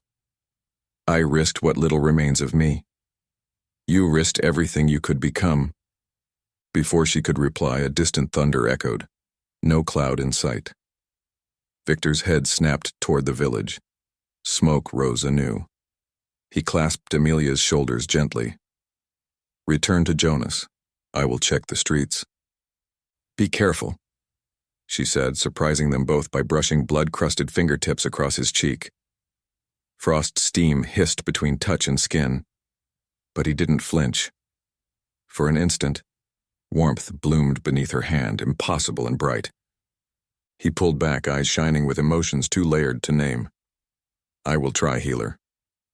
He vanished into shadows, leaving her beneath the sycamore whose bark now pulsed faintly with mixed crimson and silver veins. She wrapped her scarf tighter and turned downhill. Halfway back, the earth quivered again, lighter than before, like a sleeping beast shifting dreams. She hurried, exhaustion dragging at her limbs. The chapel's stone walls appeared through fog. Candles flickered at windows. Relief fluttered, until she opened the door. Blood smeared fresh across the crypt steps. A villager lay at the threshold, throat torn. A chorus of sobs echoed below. Emilia raced down. Jonah still breathed, but over a dozen villagers huddled, clutching wounds, weeping over two lifeless bodies. Elise ran to Emilia, face blotched with tears. They broke in, Elise cried. Not Victor. Others. They said the pact failed. They tried to take more. Emilia's stomach twisted, she scanned. Klaus's chains hung empty. A low growl sounded behind her. Victor stood in the stairwell, cloak soaked with rain that hadn't fallen. He slipped me, he said flatly. And he walks your halls with new zeal. Elise clutched Emilia's waist. Jonas coughed, voice faint. The wolf howls. Emilia met Victor's gaze. Round 3 then. Her voice came out steady, though her pulse thundered. Victor gave a curt nod. And this time no mercy. Victor went first, a shadow gliding through the ruined pews. Emilia followed with Elise pressed close, her lantern's flickering light stretching the shapes of broken benches across walls like reaching arms. Jonas, propped against a pillar, forced himself upright, but Emilia motioned him back. Guard them, she whispered. I will. He rasped, clutching his rosary with trembling fingers. A muffled crash echoed above. The sanctuary, not the crypt. Klaus was hunting. Victor signaled for silence, then slipped up the stairway. Emilia guided Elise to a corner near Jonas, handing her a spare lantern. Stay here, she told the girl. Elise nodded, tears shining in her eyes. Jonas laid a reassuring hand on the child's head. Emilia climbed after Victor. The nave flickered with half-dead candles, their flames stretching as if pulled by some invisible breath. A bloody trail led toward the vestry. Victor studied it and angled right, gliding between collapsed pews. His scent, Victor murmured. Copper, rage, and triumph. He paused, closing his eyes. Emilia sensed his inner beast sifting through currents of scent and sound. A whisper brushed her own mind, a low warning snarl urging vigilance. She steadied her heartbeat and nodded. They slipped through a narrow doorway into the sacristy. Vestments lay scattered, chalices overturned. A pane of stained glass had been shattered inward, shards glittering on the floor. Cold air swept through, carrying a hiss, almost a chuckle. Klaus crouched on the sill, one leg dangling. Blue moonlight etched his gaunt silhouette. Dried blood flecked his brow, but fresh crimson painted his lips. He must have fed on the villager at the crypt entrance. Master, Klaus crooned, bowing theatrically without moving from the window. You forged new chains, yet left old cracks. The valley still thirsts. Victor raised a hand, fingertips trembling. Emilia glimpsed the strain in him, the pact's burden settling like iron on his shoulders. You have one chance, Klaus. Stand down. Stand down? Klaus laughed. Why kneel beside a dam when I can ride the flood? He sprang inward with serpentine speed. Victor met him midair, the two colliding with a thunderclap of bone and fury. They crashed through a clothes rail, robes exploding around them like wounded birds. Emilia ducked aside, eyes on the fight. Fangs flashed, claws tore. Victor drove Klaus toward the nave, slamming him against a column. Stone cracked. Emilia's every instinct screamed to fetch villagers to safety, but the fight blocked the doorway. She scanned for anything useful and spotted a silver-inlaid processional cross half buried in vestments. She snatched it. The weight steadied her nerves. Klaus wrenched free and hurled Victor over a pew. Wood splintered. Before Victor could rise, Klaus dashed for Emilia, teeth bared. She rammed the silver cross under his ribs. Steam hissed as metal seared undead flesh. Klaus shrieked, backhanding her. She flew against a lectern, breath knocked out. The cross clanged across the floor. Pain bloomed in her shoulder. She rolled aside as Klaus lunged again, but Victor intercepted, flinging Klaus across the nave into the font. Holy water splashed in silver arcs, sizzling on Klaus's skin. Smoke coiled upward. Klaus bared scorched fangs. You chose her over all of us. For that, Master, you'll watch her die. He sprinted toward the altar. Victor tackled him. They tumbled up the dais steps, candles scattering. Wax and flame spilled like molten stars. Klaus's claws tore Victor's coat, scoring marble skin. Victor responded with a savage headbutt. Bone cracked. Emilia staggered upright, shoulder throbbing, and reclaimed the cross. She noticed the candles guttering irregularly, as if air itself pulsed. A deep rumble vibrated underfoot, worse than before. Every stained glass pane vibrated with faint, discordant notes. The ancient hunger was waking again, fueled by spilled blood and fear. Klaus, stop, she shouted, voice raw. You'll rip the pact apart. Klaus snarled, unfazed. Let it rip. He slammed Victor onto the altar, grabbing a broken candle spike as a spear. Victor caught his wrist, but Klaus drove the shard down, straight toward Victor's heart. Emilia hurled herself forward, thrusting the silver cross into Klaus's neck. Metal sank through sinew. Klaus screamed, flailing. Victor seized the spike, wrenched it free, and rammed it through Klaus's chest. For a beat, Klaus only stared, shock dawning. Then violet lines spidered across his skin, veins rupturing. He convulsed, voice bubbling red. Victor stepped back, breathing hard. Emilia watched in horrified fascination as Klaus's body shrank inward, flesh desiccating until robes sagged over a skeleton that crumbled to ash. The silver cross clattered atop the dusty pile. Silence slammed in. Victor swayed, catching the altar rail. Sweat beaded his brow, an eerie human reaction. Emilia touched his arm. Are you hurt? Not by him, Victor whispered. By the valley. Every death tears the pact before it heals. Klaus's defiance was a blade in the seam. The trembling underfoot returned, harder. Cracks snaked along the marble aisle. Streaks of ghostly blue fire seeped upward like veins of lightning trapped beneath stone. Outside, distant wolves howled, their cries frantic and dissonant. The beast inside Victor howled back soundlessly, spine bowing in instinctual response. Emilia felt her own wolf answering in her blood, tugging at sinews, urging retreat into moonlit wild. She clenched fists. We have to reinforce the pact again now. Blood and witness, Victor said, voice shaking. But the wolves have scattered. Then call them. She pressed her palm to her heart. Through me. He met her gaze, eyes bright with fear and admiration.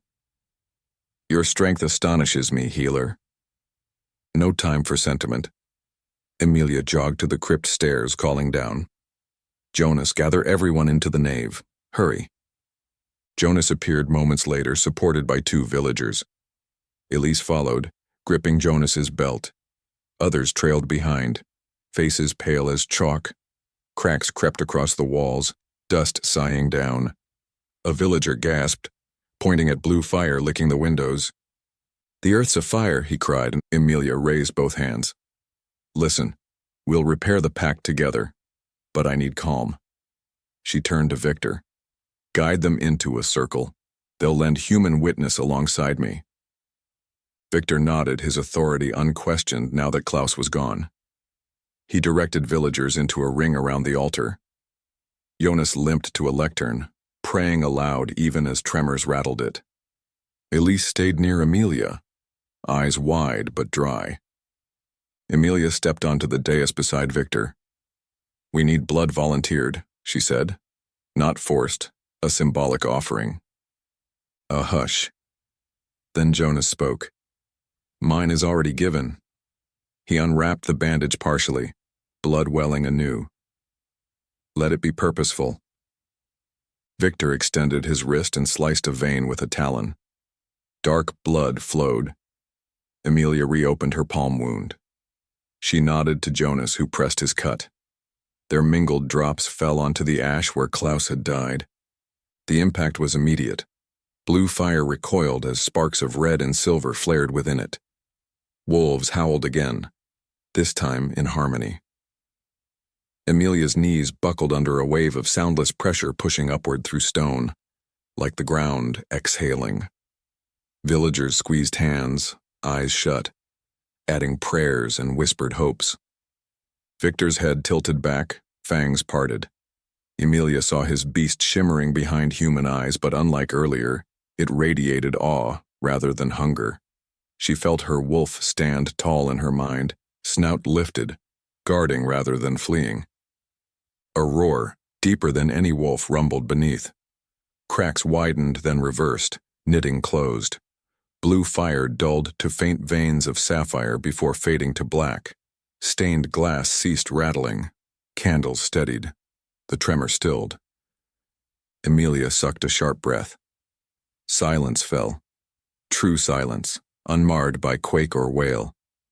For a moment, incredulous relief soaked the room. Then a single pane of stained glass shattered inward, showering the dais. A gust of frozen air swept through, extinguishing every candle. Darkness swallowed the nave. Outside, the wind rose to a shriek. Something enormous shifted beneath the valley again, slower, as if mulling whether to rise or sleep. Victor steadied Emilia. "We bought only hours, maybe a day." Jonas massaged his brow, pale but determined. "Then we use them to fortify the village, ready ritual tools, and rest these people safely." Elise clutched Emilia's hand. "Is the scary underthing gone?" "Not yet," Emilia said, kneeling to meet her eyes. "But it's quieter, and we're stronger."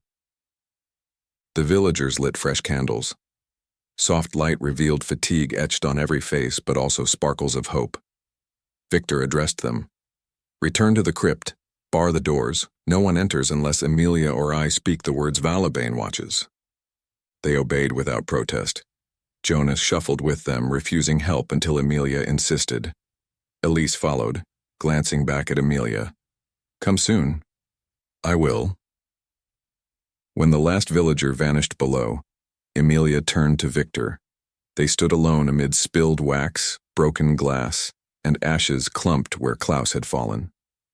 Victor traced a finger through the ash, contemplative. "He believed unleashing the hunger would free us all." "He was wrong," Emilia said. "Wrong, yes," Victor agreed softly. "But not entirely. If the hunger rises, no chain, oath, or guardian can resist. Then we find another way." Victor studied her, expression open, raw. "You gave a part of your spirit tonight. I feel it pulsing inside me like sunlight through stone." She felt it too, an echo where their blood had merged, thrumming like a distant drum. Not ownership, but connection. "And I feel you," she admitted. "Not painful, just there." "It is a thread," he said, voice hushed. "Tethering beast to wolf, vampire to healer." "Tethers can guide," she murmured. They were standing so close she could see pale stubble at his jaw, a reminder of lingering humanity. Before either could speak again, a sudden violent quake pitched the floor. Another stained glass panel burst, shards whistling past. Far beneath, the earth groaned like a leviathan rolling in sleep. Victor grabbed Emilia, sheltering her against his chest as debris clattered. The shaking subsided, leaving heartbeats drumming in their ears. He released her enough to see her face. "That was no aftershock. The underthing tests its bars." "We need light," she said. Moonlight streamed through broken windows, painting fractured rainbows on the floor. Among the colors, Emilia noticed a new fissure yawning across the nave, thin, but glowing faint red. Victor knelt to touch its edge. Heat shivered upward. He looked at her, unease plain. The pact seal's slow. We need more time than it grants. Footsteps clattered behind. Jonas stood at the crypt door, leaning on a makeshift crutch. We need allies, he called. Not all wolves faded into legend. Some roam the northern forest. Old tales say they answer a true howl. Emilia's wolf stirred, ears pricking. She felt the call thrumming under her ribs. Victor's gaze flicked between them. Then we fetch them. Emilia inhaled, tasting cold night through shattered panes. It's a long trek before dawn. And perilous, Jonas warned. He eyed Victor. Your kind seldom ventures there. I have no kind left but these villagers, Victor replied. And her. Emilia squared her shoulders despite exhaustion. Then we travel before the next quake. Jonas, keep them safe. He nodded, grip tightening on the crutch. Take blessings and speed. Elise appeared behind Jonas, eyes gleaming in candle glow. Come back, she whispered to Emilia. Emilia smiled, pressing fingers to her lips, then to the air. Promise. Victor gathered a cloak around Emilia's shoulders, fastening it with a silver clasp. The forest waits. Together they stepped into moonlit ruins of Blackmoor Square. Frost glittered, undisturbed now by flames or screams. Overhead, clouds tore apart, revealing a sky full of restless stars. From the ridge, the sycamore stood sentinel, bark, faintly luminous where their blood still marked it. Far to the north, beyond rolling fields, a dark wall of forest loomed, a place of legend where wolves might yet run. Emilia's pulse synchronized with the distant hush of its trees. She sensed their curiosity rousing, like torches igniting one by one in the darkness. A final tremor rippled through the ground, gentler but poignant, as if the valley whispered hurry. Victor offered his hand. Emilia took it, feeling cold skin warm under her grip. They started north, silhouettes merging with fog.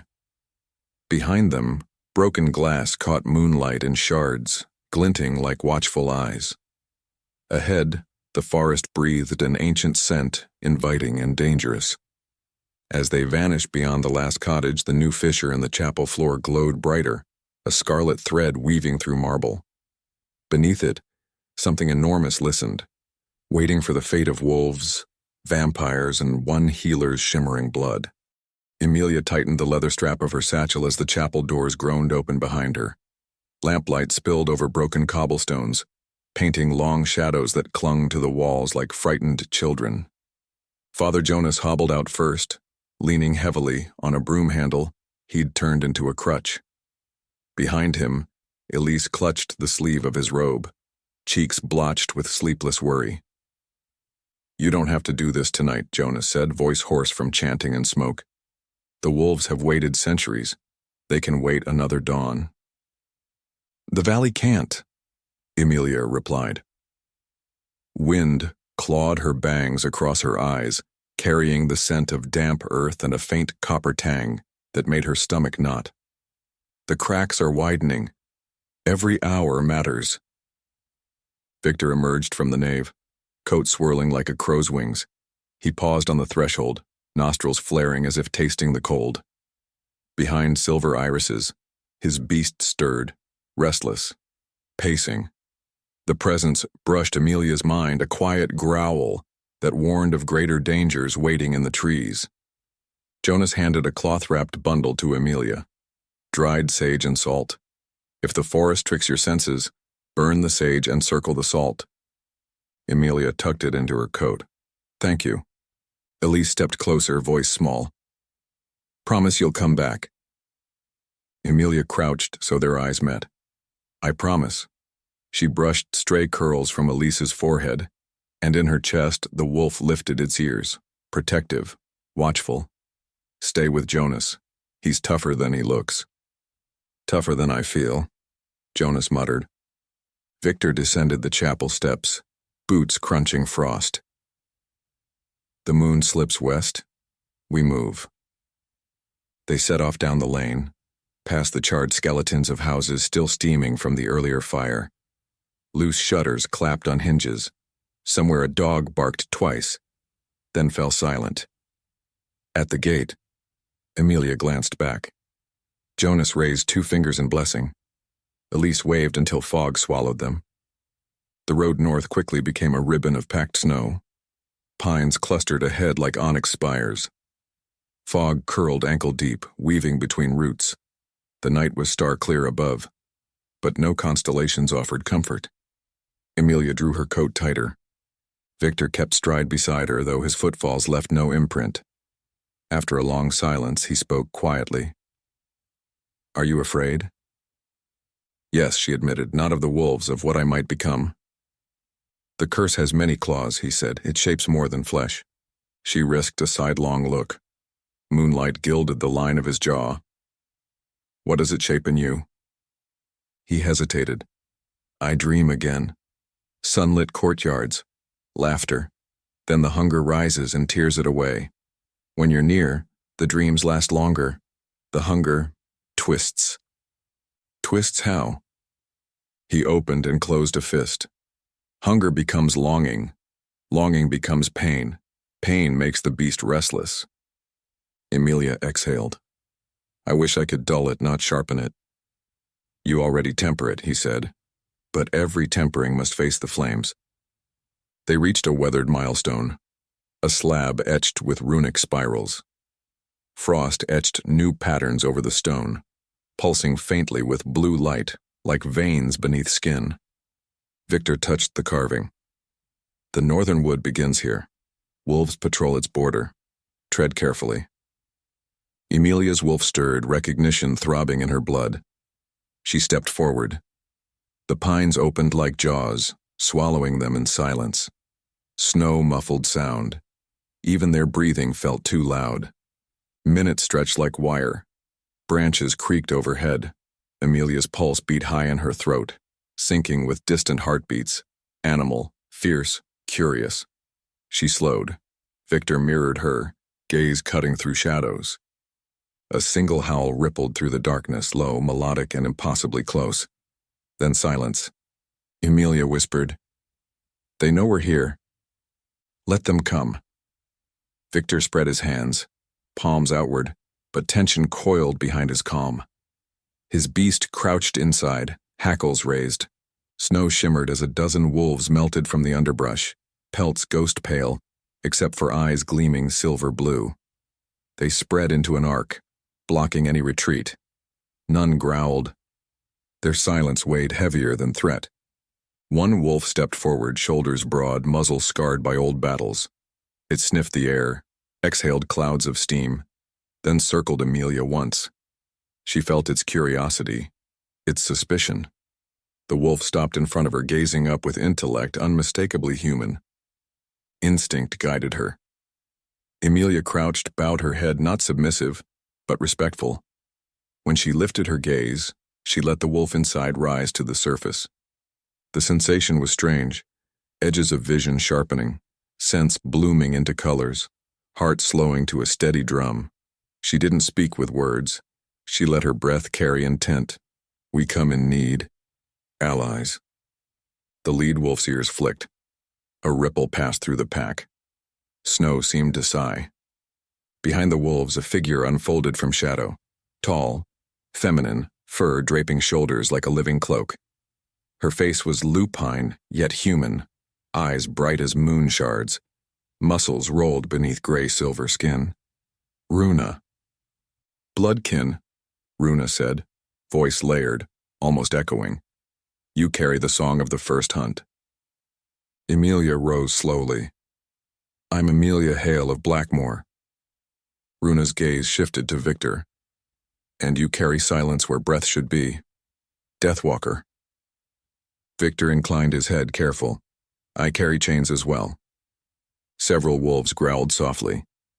Emilia stepped half a pace closer to Victor. "He protects the village. We need your help to save it." Runa sniffed the air, lips curling over fangs. His scent reeks of tombs. Why defend a corpse? Because corpses can love the living, Victor said quietly. And the living bleed if we fail. Runa considered him, then returned to Emilia. Prove his worth. Face Echo Grove. If your spirit walks back unbroken by shadows, we listen. I accept. Emilia's voice didn't waver, though her gut twisted. Victor's hand brushed hers fleetingly. You don't have to. She squeezed his fingers. I do.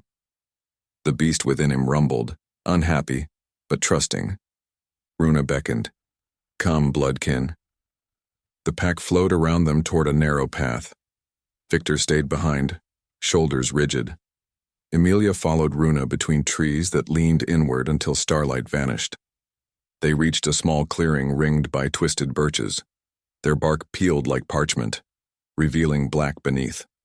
A low mist hugged frozen ground. At the center lay a pool no larger than a fountain, water still as glass, reflecting nothing. This is Echo Grove, Runa said. Look into the pool. Accept what rises. Exit on the opposite side.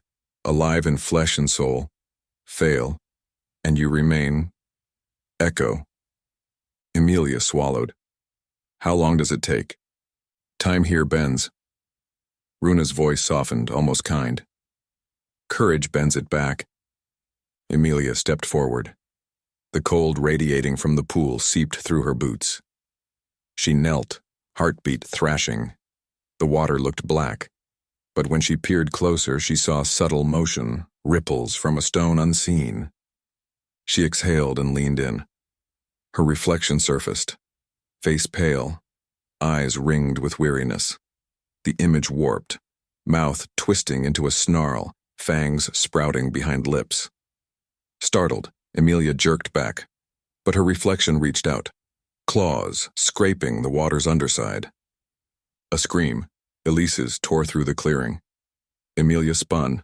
Elise stumbled between trees, eyes wide, arms outstretched. Blood smeared her dress. Wolves nowhere. Jonas lay behind her, throat cut. Victor knelt over Jonas, drenched in crimson, fangs bared. No, Emilia gasped. The scene flickered. Jonas vanished. Elise fell to ash. Victor's eyes blackened, hunger devouring light. He lunged at Emilia, fangs descending toward her throat. She raised shaking hands and saw fur instead of skin. Her arms ended in black claws. A wild, thrilled howl burst from her chest, and she leapt, jaws closing on Victor's neck. Blood flooded her mouth. Sweet. Intoxicating. Stop. Her mind screamed against the vision. She staggered, claws melting back to fingers, taste of iron fading. The clearing snapped into focus, still empty, water still dark. Heart hammering, she understood. Echo Grove showed fear, guilt, desire twisted into nightmare. She forced slow breaths. I accept both halves, she whispered, to the wolf, to the healer. Human mercy, wolf strength. Together. She leaned over the pool again. This time her reflection stood intact, eyes glimmering gold, not monstrous, but calm. Behind her reflection she saw Runa's wolves and farther. Victor waiting, shoulders taut with worry. The water rippled. A pathway of frost formed across the pool, narrow but solid. Emilia stepped onto it, feet steady. Each step felt like walking across her own pulse. On the far bank, Runa waited, arms crossed. Emilia reached her and exhaled like she'd been holding breath for years. Runa's expression softened, almost smile-like. Daughter of ancient blood, Runa said. Echo Grove bows. The pack lifted their heads, howling a chorus that vibrated the trees. Emilia's wolf answered within, proud. Runa dipped her muzzle. We stand with you. Victor burst through the ring of trees, relief flashing across his face when he saw Emilia upright. He stopped as the pack parted around him. Runa eyed him, then flicked her head once. A concession. Victor approached Emilia carefully. You're whole? More than whole, she said, voice hoarse. He touched her cheek, just fingertips, cold meeting warmth. The beast behind his eyes quieted, ears flattening in uneasy respect before settling. Runa spoke to them both. The hunger beneath seeks to drink every sorrow, every betrayal. An old guardian alone cannot stop it. A bonded circle of blood, fang, and will may succeed. She nodded at Emilia. Your blood bridges us. How do we bind a force that feeds on despair? Emilia asked. Starve it, Runa said, through unity, not sacrifice without consent. Footsteps crunched behind. A wiry wolf shifted into a young man wearing only the moonlight. He spoke breathlessly. Smoke. South. Blackmoor, Victor said. A howl rose in answer. Urgent, panicked. Runa whirled. Your village burns. Emilia looked at Victor. No words needed. He swept her into his arms, burst into a sprint so fast trees blurred. Wolves thundered behind. Wind knifed her eyes, but she clutched him, trusting the path. They cleared the forest, flames licked the horizon, turning snow orange. Screams carried on gusts. Emilia's chest clenched. Jonas. Elise. Victor set her down just outside the first cottages. Stay behind me. She shook her head. We fight together. She drew the sage bundle from her coat, tucking it into her belt.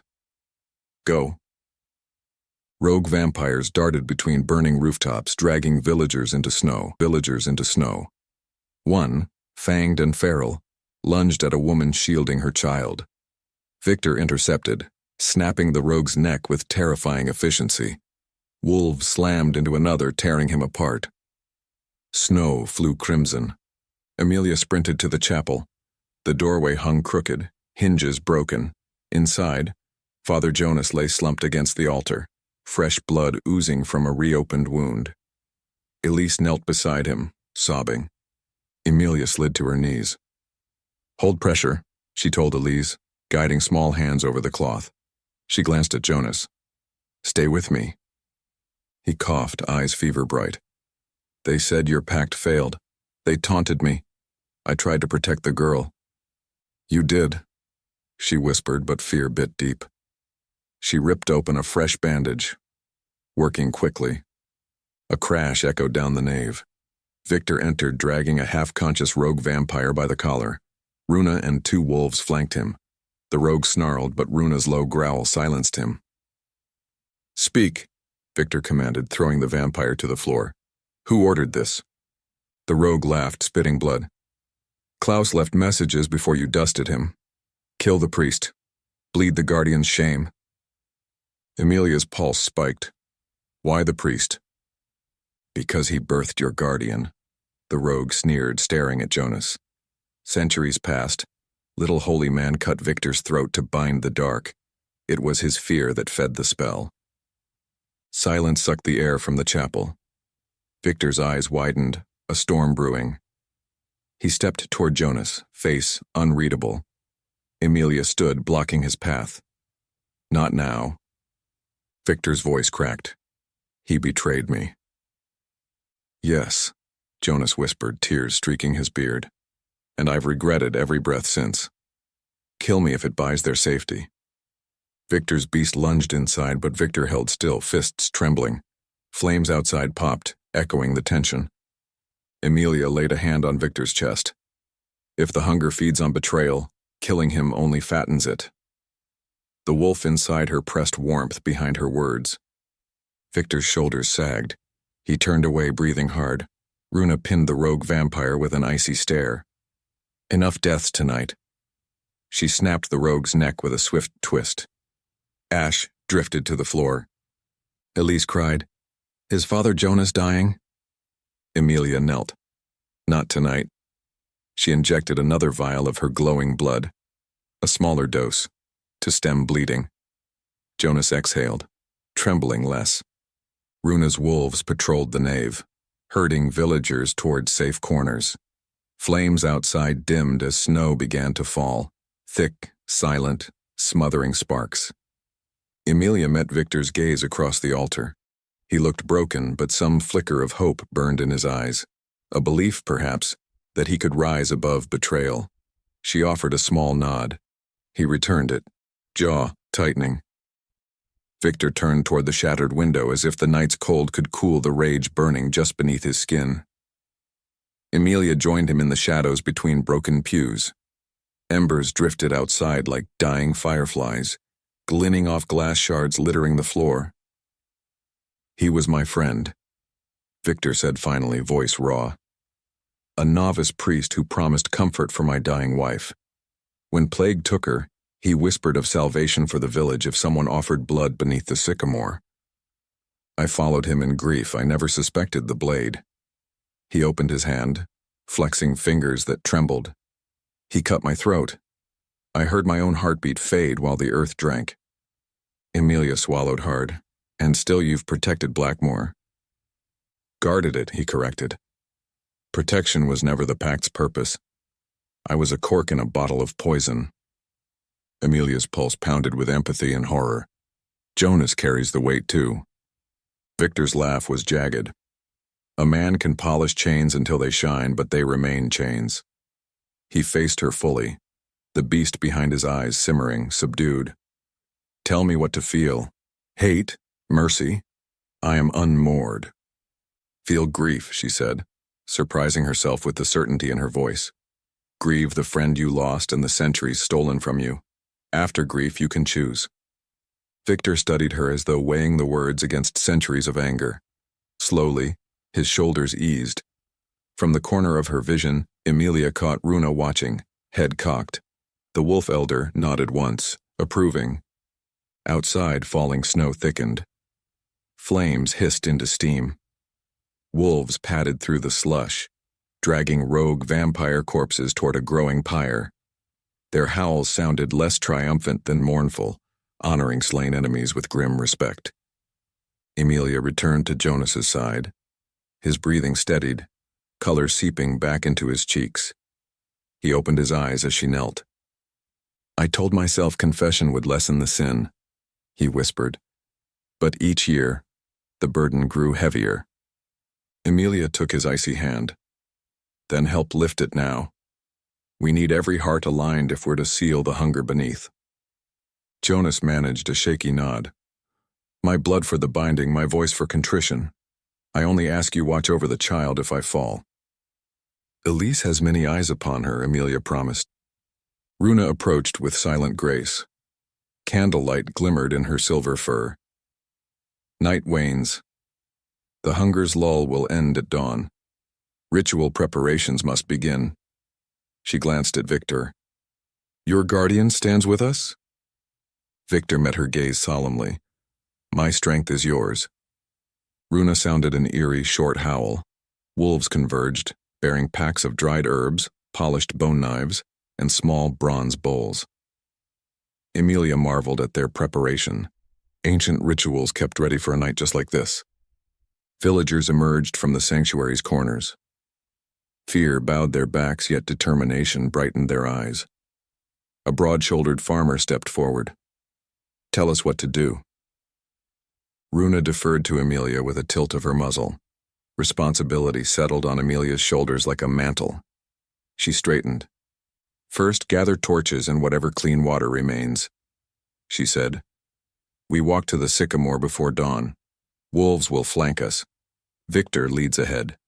Father Jonas and I remain in the center. Every step must be quiet and united." Mutters of agreement rippled through the crowd. Torches hissed to life, their glow reflecting off snow. Runa tasked wolves to patrol the outskirts, keeping lingering undead at bay. As villagers formed lines, Elise tugged Emilia's coat. Her face was streaked with soot, but hope glimmered in her eyes. "When the ritual's over, will you still be you?" Emilia knelt. The question lanced straight to her chest.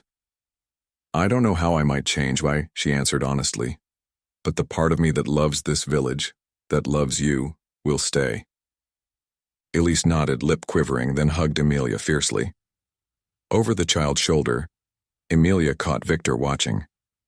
His expression softened, something protective and wistful mingling behind pale eyes. Moments later, the procession moved out. Torches bobbed along the dark lane, casting wavering halos on snow. Wolves padded between villagers, silent guardians. Victor led at the front, his stride sure but unhurried as though pacing the heartbeat of the whole company. Emilia walked beside Jonas. Every crunch of snow underfoot thrummed through her skull like a drum. Sage smoke drifted from smoldering bundles the wolves carried, masking the metallic tang of blood. Overhead, clouds shredded, revealing a bruised spread of dawn colors to the east. Halfway up the ridge path, Runa signaled a halt.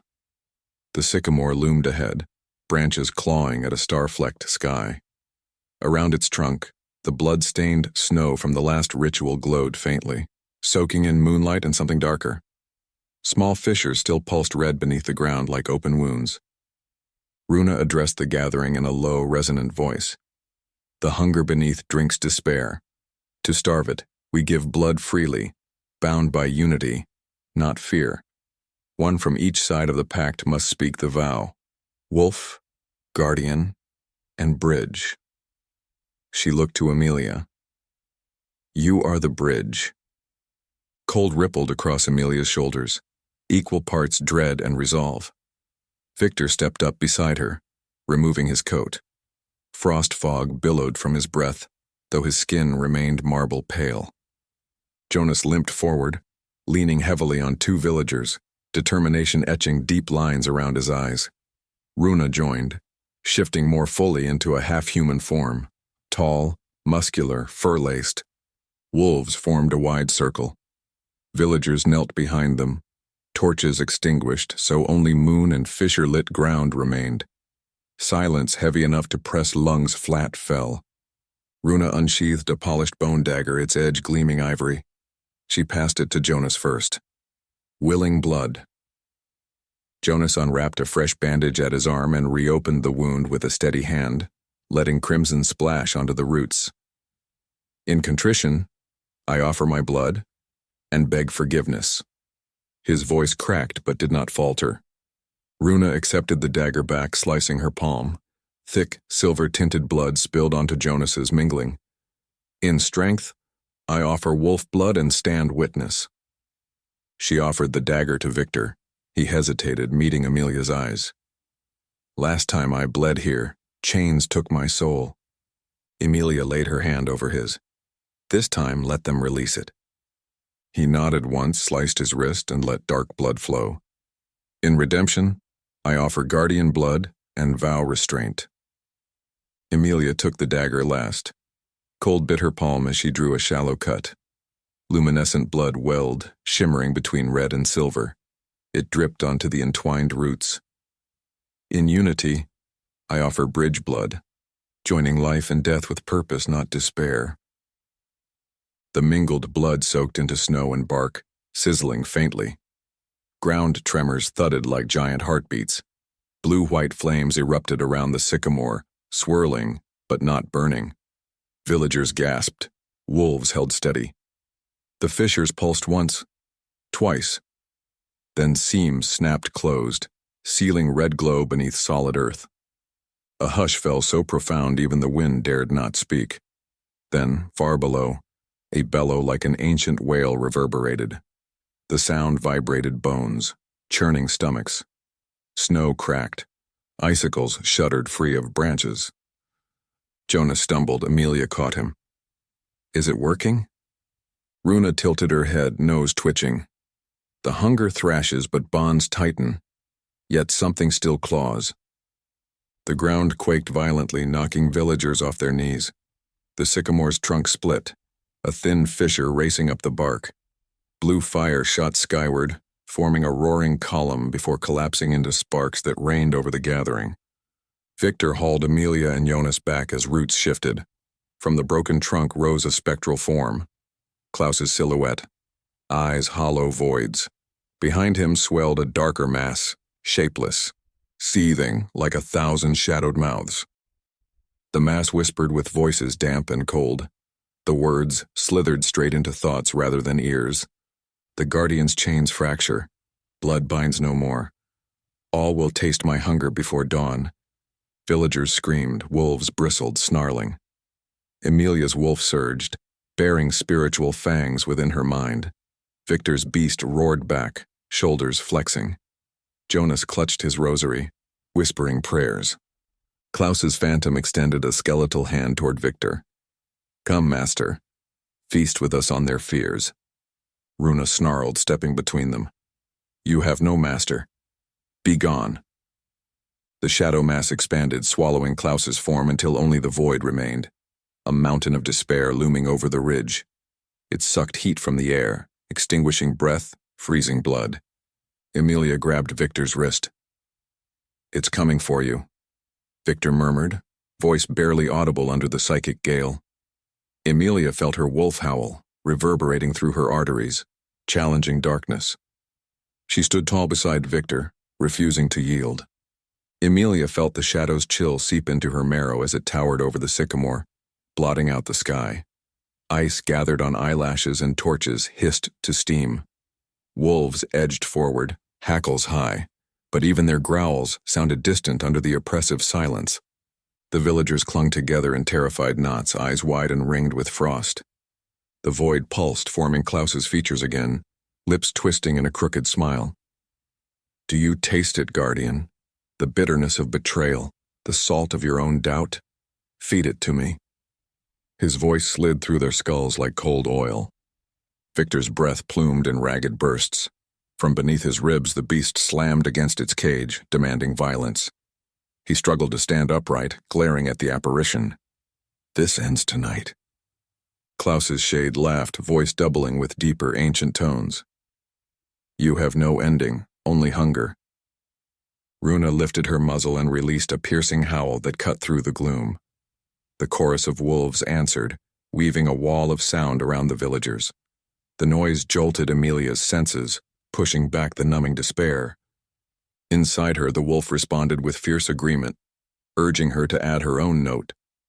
She parted her lips, and a raw, resonant howl escaped. Her human throat should have cracked, yet the sound rang pure, harmonizing with the pack. The dark mass recoiled, edges roiling. Klaus's shade flickered, his grin faltering.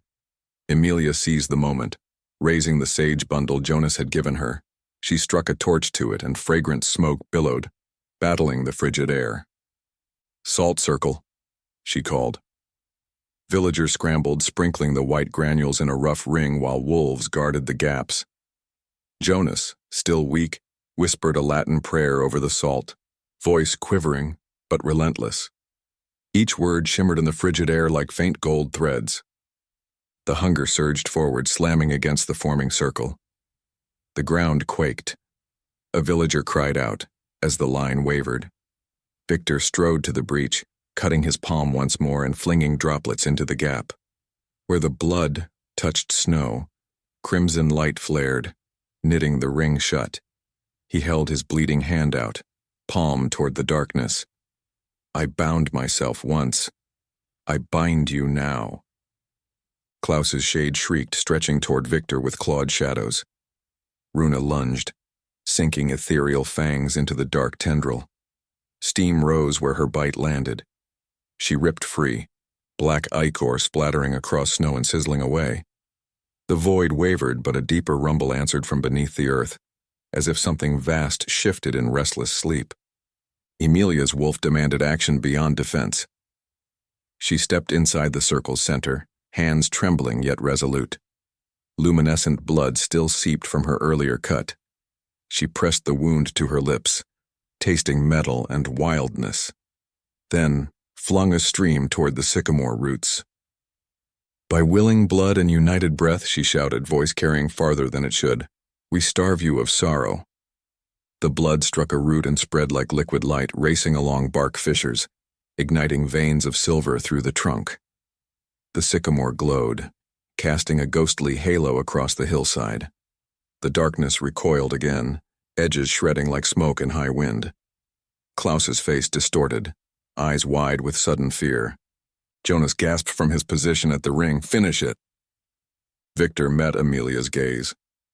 Understanding flashed, shared through whatever unseen tether bound them.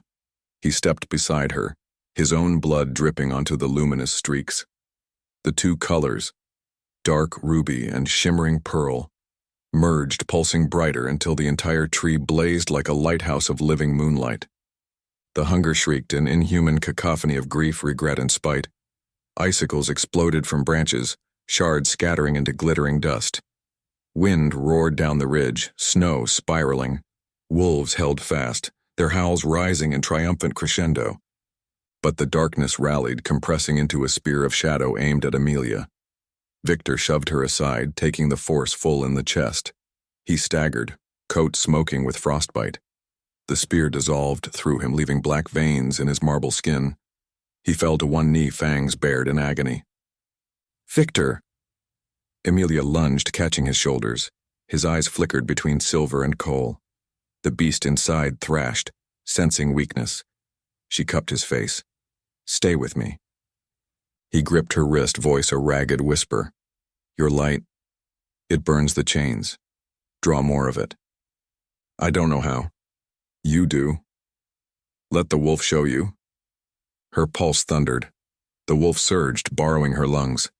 She inhaled deeply, feeling power crackle in her veins, wild, old, and unyielding. She placed both bleeding hands on Victor's chest. Light spilled from her wounds like molten starlight, seeping into the black web spreading under his skin. Smoke hissed. Victor's back arched. A roar tore from his throat, half beast, half man. The dark veins retreated, burned away. Emilia staggered dizzy, but Victor caught her. For a heartbeat they stood forehead to forehead, breaths mingling. The hunger struck again, but Runa and 3 wolves intercepted, jaws snapping through spectral limbs. Jonas thrust his hand heavenward, rosary swinging, voice rising in a chant that blended Latin scripture with desperate hope. Villagers echoed the words, not understanding but believing. The darkness wavered. Klaus's image flickered, desperate. You cannot starve despair. Humanity births it with every heartbeat. Then we give it hope instead, Emilia said, stepping forward, voice ringing. Hope that forgives, hope that fights, hope that never feeds you. She drove her open palm to the ground. Blood splashed the center of the circle, then exploded outward in a radiant wave. Where it passed, frost melted. Grass greened for an instant, and villagers felt warmth seep into their bones, despite winter's grip. The wave slammed into the shadow. It screamed, folding inward like burning paper. Klaus's silhouette tore apart, dissolving into sparks. The mass collapsed, siphoned into the glowing veins of the sycamore. When the last tendril vanished, the fissures in the earth clapped shut, sealing with a dull, satisfied thud. Silence descended, broken only by ragged breathing and the soft patter of settling snow. The sycamore's glow dimmed to a gentle ember beneath its bark, like a banked hearth. Runa tilted her head to the sky and howled, a long, low note of mourning and triumph. Wolves echoed until the forest shivered with their song. Villagers slowly rose, many weeping quietly. Jonas sank to his knees, tears carving clean paths through soot. Victor faced Emilia, eyes shimmering not with silver but with something softer, almost human. He brushed a blood-smeared knuckle across her cheek. You blinded the dark with your light. She managed a weary smile. We blinded it. All of us. Runa approached, placing a furred hand on Emilia's shoulder. Bridge of blood, you have proven unity's power. But the hunger sleeps, not dies. Its dreams can wake again. We'll be ready, Emilia said. She turned to the villagers. Tonight we fought despair with unity. Keep that tomorrow, and the next day, and the next. A murmur of agreement rippled through the group. Torches relit, casting warm gold on faces once gray with dread. Wolves began to dissipate into the forest, some pausing to nudge children or sniff curiously at the sage-scented air. Jonas approached Victor, face etched with shame. I wronged you. I can only beg forgiveness. Victor stared at the priest's trembling hands. After a long moment, he placed his own scarred hand over them. Live long enough to teach them how to live without fear. That will be penance. Tears glistened in Jonas's eyes. I will. Snowflakes drifted soft and slow now, no longer weapons of ice. Emilia felt exhaustion weigh her limbs, but relief warmed her chest. She turned to Victor, ready to suggest returning to the chapel, but he was staring past her. She followed his gaze. On the horizon, dawn's first light eased over distant hills. The sky blushed pink and gold. It should have felt like victory, yet Victor's posture stiffened. "What is it?" she whispered, and his nostrils flared. "Do you hear that?" Emilia strained, hearing only the faint hiss of wind and distant trickle of thawing water. Then she felt it, a subtle tremor under her boots, a hush so profound it smothered birdsong. From the valley floor, a dark shimmer seeped upward, not vast like before, but concentrated into a rolling wave that froze the horizon's color. Cold prickled Emilia's spine. "No." The darkness crawled fast, snuffing dawn as it came, coalescing into a towering shadow that briefly assumed Klaus's grinning visage before unraveling into something featureless and vast, ready to swallow light. The voice returned, colder, deeper, now echoing inside every skull. "The Guardian's chains fracture. Blood binds no more. All will taste my hunger before dawn." Victor stepped in front of Emilia, eyes blazing silver, beast fully awake. "It's coming for you," he said. Emilia's wolf rose, fierce and clear, lifting her chin even as dread churned her gut.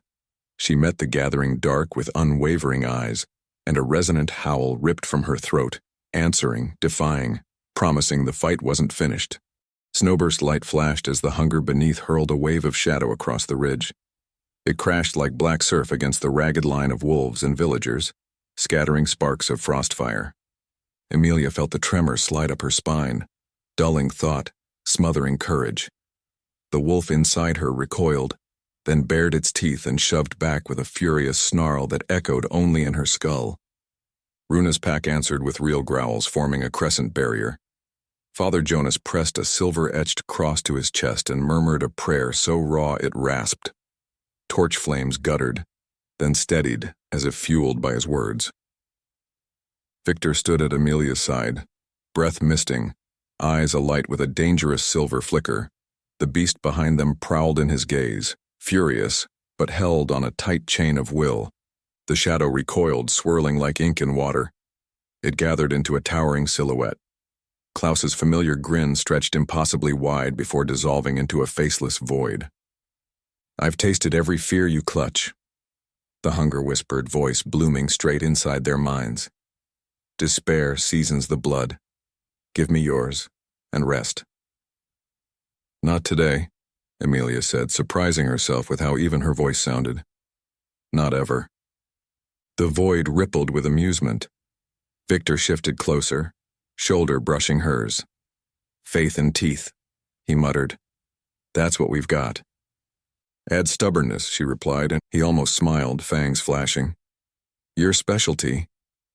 The ground heaved, snow cracked, opening jagged mouths that spewed freezing vapor. A wooden cart slid into a fissure with a splintery moan. Villagers stumbled, wolves braced, hackles high. Emilia raised both arms. "Listen," she shouted over the din. "We can't hold it here. Its heart is below. We go down and end it at the source." Victor's jaw hardened. The catacomb might be a trap. "It's definitely a trap," she said. "But it's our only doorway to victory." Her wolf stirred in agreement, flooding her chest with heat. Jonas hobbled forward, leaning on Elise's small frame for balance. Fear widened the girl's eyes, but she didn't flinch. "I will follow your lead, child," Jonas said. "I owe you more than prayers." Runa nodded. "We strike the root, not the branches. Wolves will cover your backs." She motioned, and 3 sleek shapes moved in behind Victor and Jonas. Emilia knelt to Elise. "Stay with the main pack. Keep the villagers inside the chapel.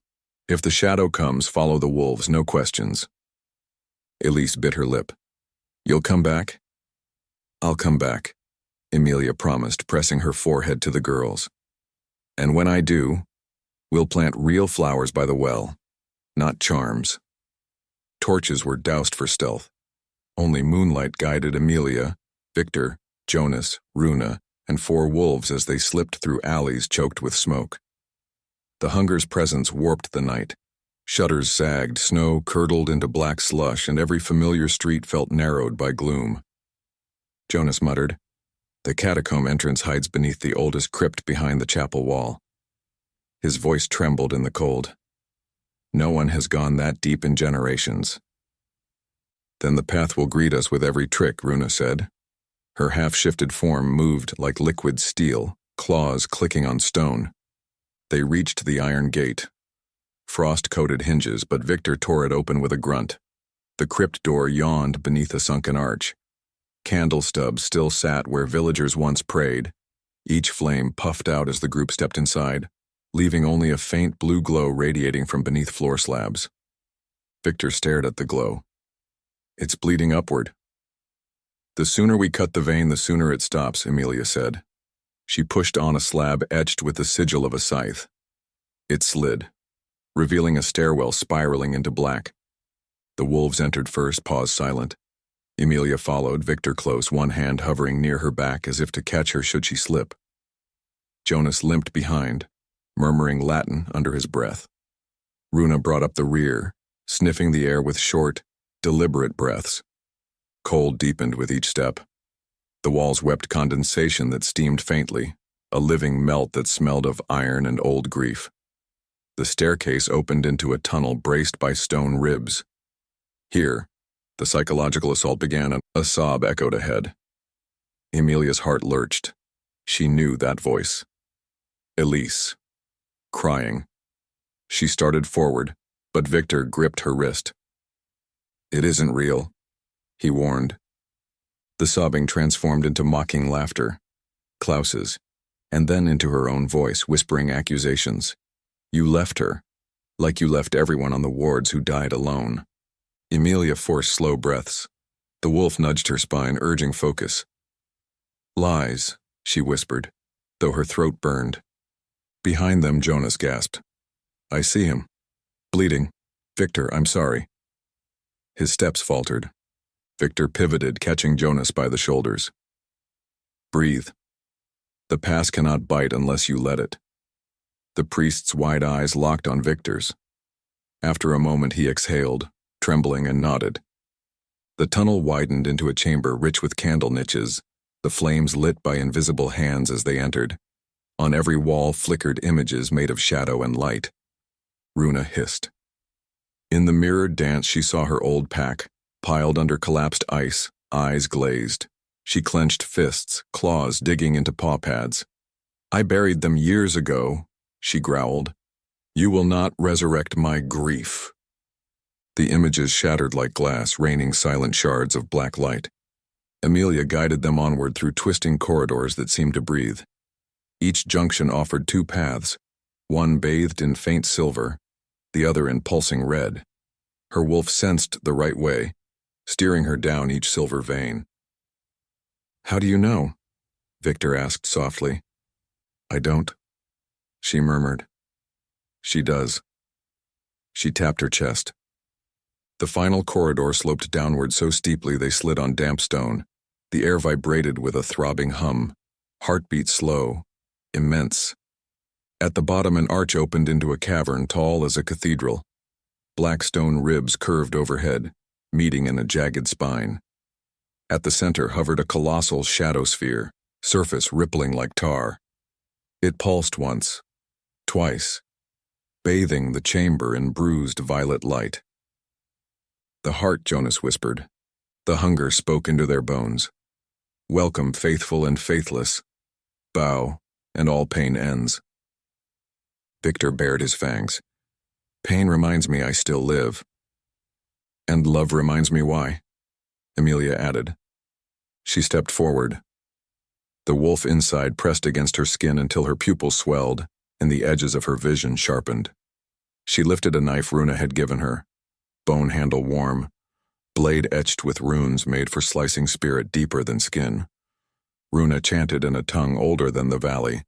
Her voice wove with Jonas's prayer, braiding wolf and faith. Light kindled at their feet, a circle etched in ember lines. The hunger lashed a tendril toward Emilia. Victor blurred, intercepting. Shadow struck his chest, sparking black frost. He roared, half beast, half man, forcing the tendril back but sagging to one knee. "Stay behind me," he rasped. "Together," she corrected and reached to draw him upright. Their hands clasped, mingling warmth and undead chill. The heart quivered, maybe in anger, maybe in fear. "Love," it sneered. "A meal I have never tasted. How sweet." Around them, wolves circled, hackles bristling, but they held formation. Jonas sprinkled blessed ash along the ember ring, sealing it. Runa laid claws on Emilia's shoulder and Victor's, bridging them to the pack. Emilia raised the bone blade to her palm. The wolf whispered, "Now." She sliced, and luminescent blood welled. Victor mirrored the motion with a claw. Their joined palms met, blood mixed, falling in bright twin streams onto the stone. The heart recoiled, surface writhing. The chamber shook, raining dust. Jonas lifted his voice, no tremor now. "Light from sorrow, hope from grief, by willing hands we bind you." The pulsing sphere shrieked. Tendrils whipped out like spears. One grazed Emilia's side, cold burning into skin. Victor snarled, eyes gone pale fire, and pushed her behind him. Another tendril carved across his back, opening a gash that leaked dark blood. "Hold the circle," Runa barked, slashing at an oncoming coil. Her claws tore through shadow, leaving gaping wounds that healed slower each time. Emilia's lungs burned, adrenaline blistering her veins. The wolf inside urged a final leap. "Become what you are." She stepped to Victor's side, ignoring the sting in her ribs. "Your turn to lean on me," she whispered. He gripped her hand harder, fangs clenched tight as he fought pain. They raised their joined palms high. Blood dripped faster. Every droplet hit the ground and flared, etching new runes that crawled toward the heart. The sphere pulsed, losing shape, shrinking. Emilia's vision tunneled, but she forced focus. "For Blackmoor," she croaked. "For every soul you starved." "For the love I lost," Victor growled, "and the love I found." Light burst from their palms, white-hot. The runes ignited into a network of glare. The sphere convulsed, surface peeling back like burning parchment. The hunger screamed, a tapestry of every wail ever uttered in the valley. Stone cracked overhead. Jonas shouted, "The cavern won't hold." Wolves barked in warning. Emilia met Victor's eyes, silver damp with unshed tears. "Don't let go." "Never," he vowed. But the shadow, desperate, coiled one last spear and drove it at Emilia's heart. Victor swung in front, taking the spike through his chest. Black veins erupted across his skin. His eyes dimmed. "No!" Emilia screamed. Blood raced from her palm, flaring bright as dawn. She slammed her hand to the wound. Wolf power surging. White fire shot through Victor's body, burning the shadow venom. He convulsed, gasped, pupils dilating. The sphere collapsed inward, a dying star imploding. A thunderous boom shook foundations. Cracks radiated like lightning. Runa howled, ordering retreat. Emilia threw Victor's arm over her shoulders. "Move!" she shouted at Jonas. The priest and wolves herded her toward the tunnel, stone crashing behind them. They climbed the slanted corridor as chunks rained. Dust choked lungs. The heartbeat hum faded into distant echoes. At the staircase, Runa braced the ceiling with massive shoulders long enough for the group to scramble upward. They spilled into the top crypt just as the tunnel behind them caved with a roar. Silence followed, utter and stunning. Outside, light poured through stained glass fractures, not moon, but sun. Emilia half-carried, half-dragged Victor out into snow-blinding white. He sagged, eyes shut, breathing ragged, but alive. Jonas emerged next, coughing, tears streaking soot. Runa climbed after, fur matted with dust. Wolves fanned out, sniffing cool air, ears flicking. The blizzard chill was gone, replaced by the crisp stillness of ordinary winter dawn. Bells rang, real bells, not phantom tolls. As villagers spilled from the chapel in shock and joy, Elise sprinted, arms wide. Emilia knelt as the child slammed into her. "You kept your promise," Elise sobbed. "I always will," Emilia whispered. Behind them, Victor stirred. Emilia turned. Pale lashes fluttered open. His irises no longer burned silver, but a gentle storm gray. He reached for her hand, voice a rasp. "Is it over?" She squeezed his fingers. "We're here, the sun is shining." He closed his eyes, relief softening every line. Then let it rise. Villagers swarmed the ridge in a rush of relieved sobs and disbelieving laughter. Some fell to their knees, hands buried in clean snow, as if certain it might melt back to ash. Others embraced the wolves who trotted between them, hesitant at first, then grateful, discovering fur was far softer than rumor. Father Jonas leaned on two farmers, wheezing. Runa watched from the chapel stairs, arms folded, a tired pride flickering behind her amber eyes. Emilia guided Victor onto a bench salvaged from the ruined square.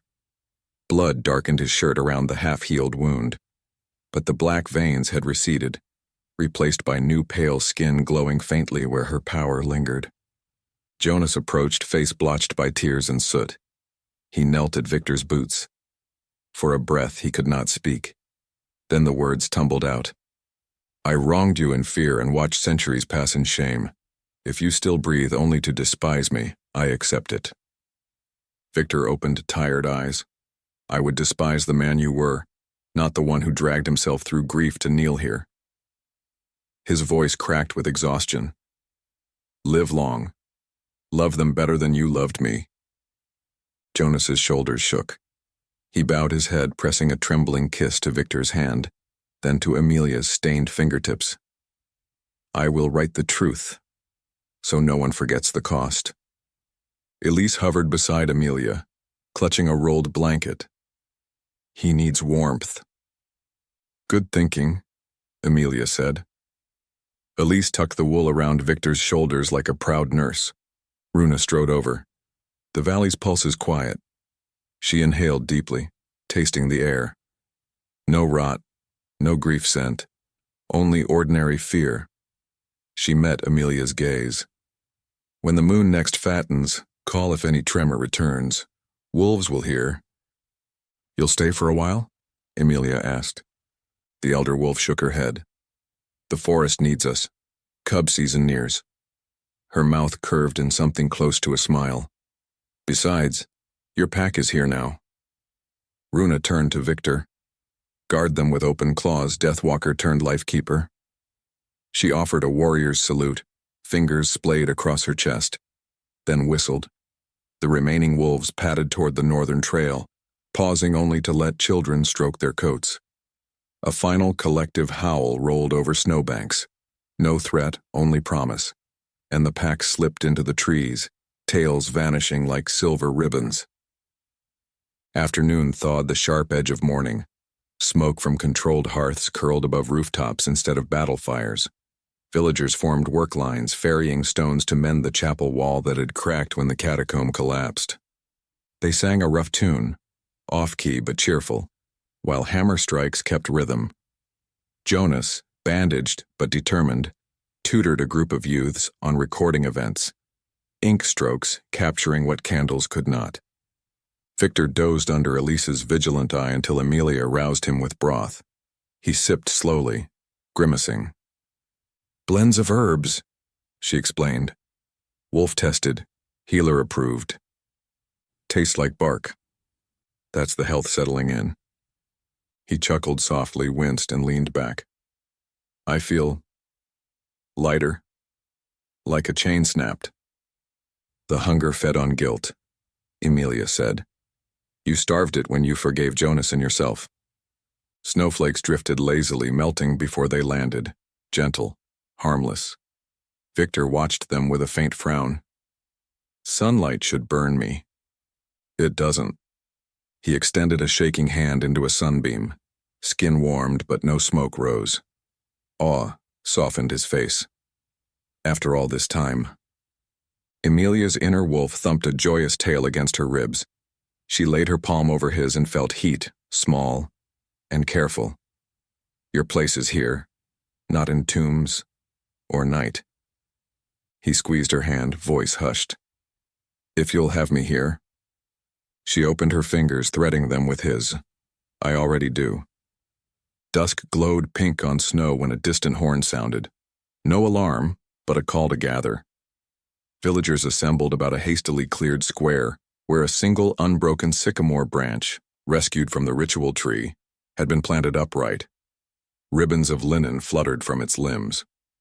Jonas stood beneath, leaning on his crutch. My friends, he called. Light returns, and so must memory. Let us mark tonight with vows of vigilance and care.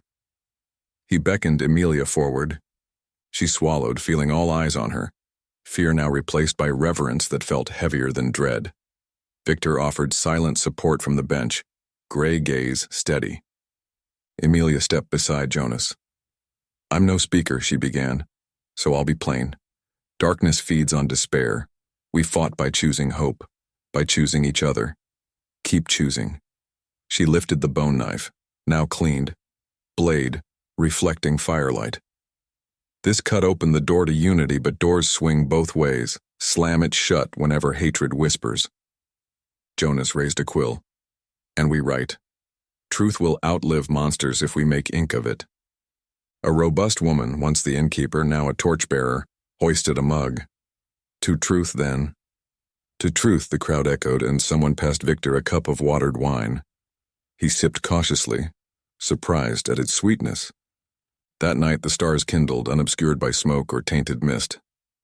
Emilia settled Victor into a cot inside the repaired chapel, but he caught her wrist before she left. Stay, he murmured. She sat on the edge, their shoulders touching. Tired? Numb, in a good way. He studied her face. You're glowing. Literally. He traced the faint shimmer where wolf blood coursed under her skin. It fades when I rest.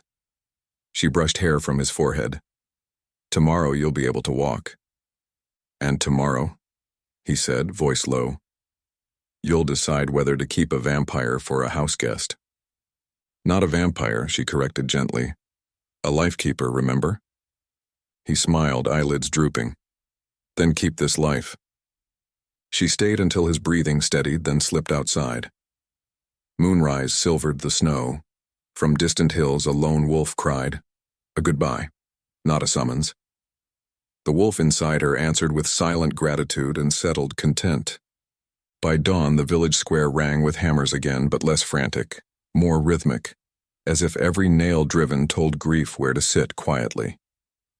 Emilia organized triage for smoke inhalation.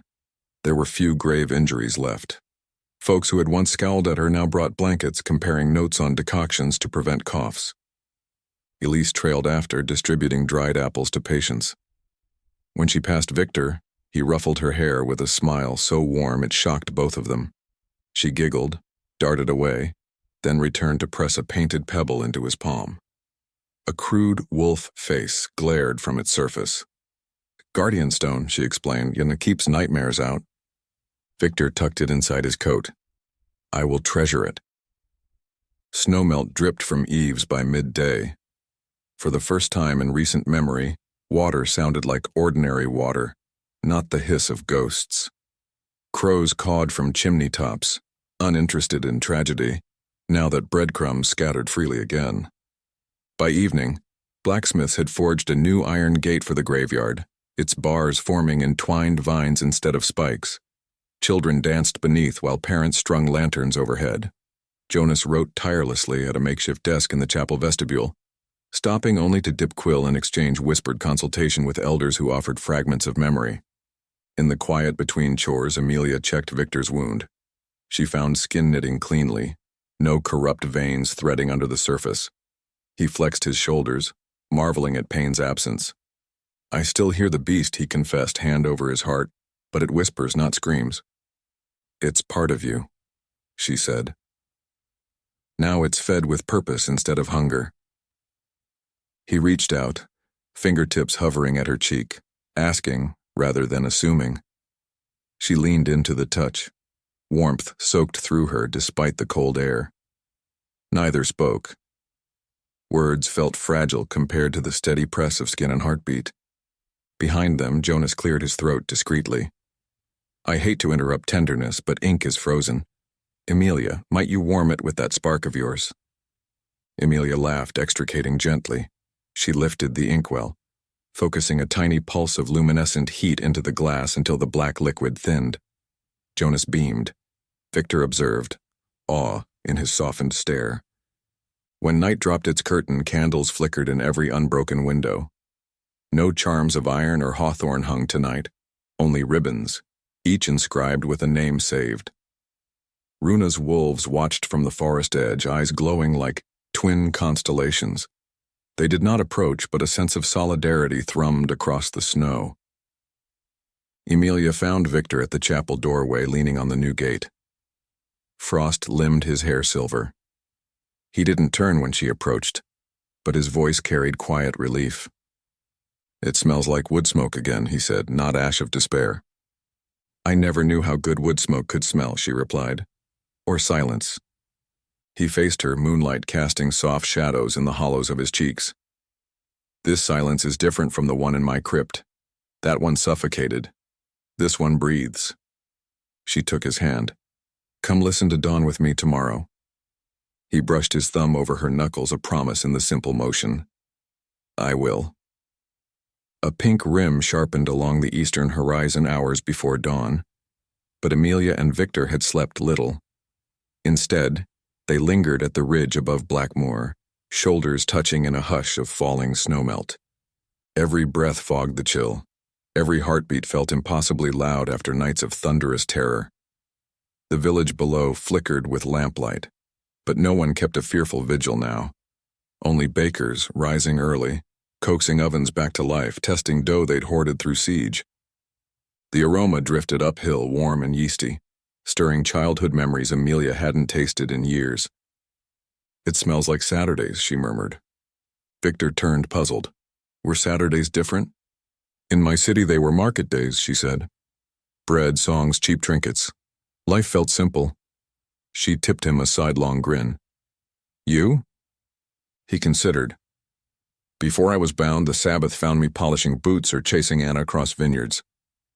His voice softened on the name, his long dead wife, but pain no longer clouded it. She'd tucked bread in her apron so we could eat among the vines. I haven't smelled fresh loaves since. Emilia let the silence settle. The wolf inside her curled at her feet like a patient hound, content to watch dawn color the snow. A pulse of instinct told her honest words mattered, now more than any ceremony. I cannot give you vineyards, she said, but we can buy a loaf and eat it on that hill by the old mill. He smiled, tension easing from his shoulders. Add cheese and I consider myself spoiled. Below, a rooster crowed, the cracked call echoing from barn to barn. For a heartbeat, both jumped, war reflex, but they laughed, recognizing the harmless sound. Victor's laughter tapered into a thoughtful hum. I asked Jonas yesterday if sunlight will always feel gentle. He said, healing is like trust. You test a little, then a little more. He's right, Emilia replied. We'll test it together. They rose as village activity swelled. Hammer clangs had shifted to measured clacks of chisels shaping new beams. Smoke wafted from repaired chimneys rather than smoldering ruins. Wolves no longer patrolled. Instead, a single gray shape lounged near the well, tolerated now like a stray dog.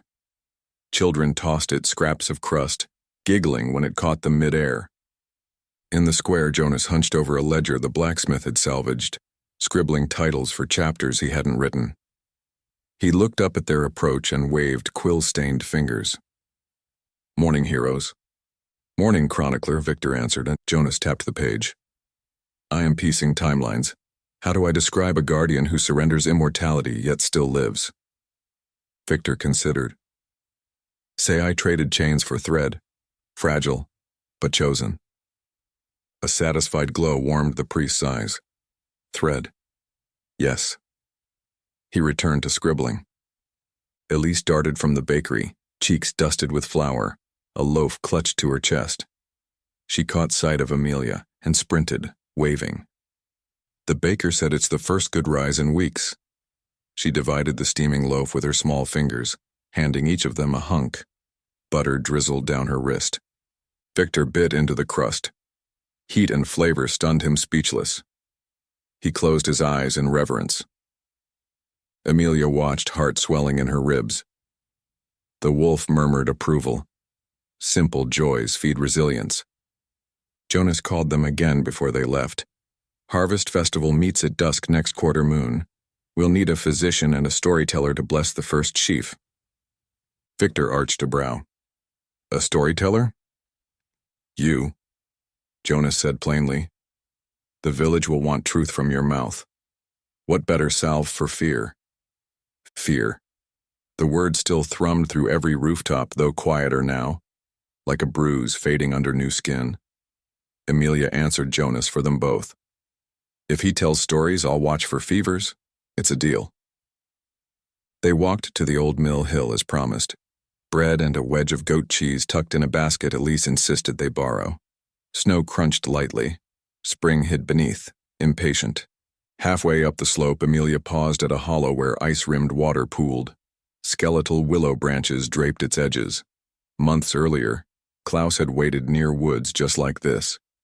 A shadow of dread fluttered across her heartbeat, but the wolf's low growl chased it off. Victor must have sensed the memory, for he whispered, "He can't return." The hunger was his cradle and his coffin. He touched her elbow, and the hill steepened into gentler ground. At the crest, wind carried the scent of thawing earth. They sat in grass flattened by storms, unwrapped bread, shared it in thoughtful quiet. After a time, Victor set crumbs on his palm. A sparrow hopped near, flitting away twice before alighting to peck. He stayed utterly still. Tiny claws tickled. The bird grabbed a morsel and zipped off. Astonishment lit his face. "It trusted me," he said softly. "Trust is hungry," Emilia replied. "Feed it often." He turned to her. "Will yours need feeding?" "I'm feeding it now," she said and leaned into his shoulder. They sat breathing the same air until the sun climbed high, then made their way back, limbs warm despite snowmelt-soaking boots. Days coiled into weeks. Blackmoor sprouted with frantic renewal. Smashed carts became planter boxes. Shattered pews turned into fences. Ashes from pyres fertilized soil newly tilled by farmers whose backs no longer bent under dread. Runa's wolves kept to the tree line but sent occasional scouts. Youngsters who delivered game to the butchers and trotted off before thanks could be spoken. Sometimes Emilia sensed the elders' distant pride like a brush of fur against her thoughts. Victor discovered uses for unnaturally keen senses. Spotting rot on stored grain before humans smelled it. Tracking lost goats. Climbing rafter beams without ladders to hammer new tiles. Hungers he once drowned in blood quieted with daily purpose and small sips of Emilia's luminous vitality. She pricked her finger into his tea each fortnight, the only ritual they kept secret from curious eyes. One drizzling afternoon, Victor found Jonas at his desk, brow furrowed. A single page lay blank. "Writer's block?" Victor teased. Jonas sighed. "I have forgiven myself in word, yet guilt still weighs." He gestured at the empty space. "I'm afraid to write the moment my knife cut your throat. Then write it. Leave space after, and in that space record the forgiveness. Let the page show how wounds can scar yet remain raw if undressed." Jonas swallowed. "Help me." So Victor recounted the memory, the ache of loss, the cold of betrayal, the bewilderment of awakening in darkness. Jonas's quill scratched furiously, tears dripping unashamed. When they finished, both men breathed easier. Snow retreated to the highest drifts. Buds peppered orchard branches. Children wove garlands from early crocus, tying ribbons around wolf statuettes newly carved to guard doors. No one asked them to. They simply did, as if safeguarding the wild parts of themselves now honored. 3 months later, The evening of first harvest arrived warm and scented with roasted squash. Lanterns stitched the lanes, oil flames bobbing like captured stars. A platform of freshly planed cedars stood near the restored fountain. Jonas beckoned Victor up. Victor wore a collarless linen shirt dyed forest green, gift of the seamstress who once crossed streets to avoid him. He shifted self-consciously. I still look too pale. Emilia below touched her own flushed cheek. Matches the moon. He inhaled, ascended the steps. Villagers stilled. Some carried babies who would never know the hunger that haunted their elders. Others clasped hands of lovers newly bold in peace. Wolves lounged near the square's edges, tongues lolling lazily. Even cows jingling on the distant hills seemed to hush. Victor cleared his throat. I was born to this valley long before curses rooted. I died once under a friend's hand. Tonight, he stands with ink-stained fingers to write new chapters. He raised Jonas's hand and a murmur of awe rolled through the crowd. You do not owe me trust. I will earn it each dawn that I walk in your sunlight, helping fetch water, mend roofs, share bread crusts. He paused, scanning faces no longer masked by fear. And if shadows return, he glanced toward Emilia. You will not face them alone. Cheers swelled like a river. A fiddler struck up a reel. Boots stamped dusty earth. Someone thrust a tankard into Victor's hand. He coughed at the brew's fizziness, then laughed. Emilia lost him for a while amid dancers and storytellers. She helped an elder lace ribbons through the sycamore branch now rooted by the fountain, each ribbon bearing a family wish. When she finally spotted Victor, he knelt near the well, showing children how to polish river stones into crude mirror tokens. Elise perched on his shoulder, directing like a foreman. Night deepened. Stars crowded overhead. A hush fell as a bonfire crackled to full life in the square's center. Jonas, robe exchanged for a wool vest, beckoned Emilia and Victor forward. He offered them a single stalk of golden wheat, first cut from the revived field. Bless the harvest, he said. Emilia and Victor clasped the stalk together. She spoke first. May grief nourish wisdom, not despair. Victor added, May hope sow courage, not complacency. They placed the stalk into the flames. Sparks spiraled upward like souls freed. Every wolf on the ridge lifted its muzzle in a long, harmonic howl, not sorrowful, but jubilant. Villagers joined with cheers. For once, no heart in Blackmoor beat alone. Later, after music waned and children slept against parents' laps, Emilia guided Victor up the silent lane toward her cottage, one of many rebuilt with stone and cedar. Crickets chorused. A nightjar trilled. The air smelled of cut hay and cooling embers. On the porch they paused, lantern casting subdued gold on rough beams. Emilia set it aside. Moonlight washed Victor's features, softening the edges. He traced the outline of her fingers, where they clasped his coat. There's a moment, he whispered, when daylight breaks snow and everything sparkles. That's how you look to me. Heat rose in her cheeks, startling after months of horror. Careful, she teased. Flattery in the wrong dosage can intoxicate. Let's risk it, he said, and brought her hand to his lips. He kissed the back, then turned it, kissing the pale scar across her palm where their blood had once mingled. Her pulse fluttered. She laid her other hand atop his. You'll need to rouse early to help Jonas transcribe. I will, he murmured, if you wake me. I'll wake you, she promised. They stepped inside. The cottage smelled of beeswax and lavender sprigs Elise had tucked in window frames. Victor kissed her knuckles again and released them gently, respecting the quiet boundary they both still honored. He settled on a window seat, staring out at lanterns flickering across sleepy roofs. She lit a small fire in the hearth, its glow cresting across walls. Silence breathed, rich rather than empty. The wolf inside Emilia stretched, satisfied that den and pack were safe. As she banked the fire, Victor spoke softly.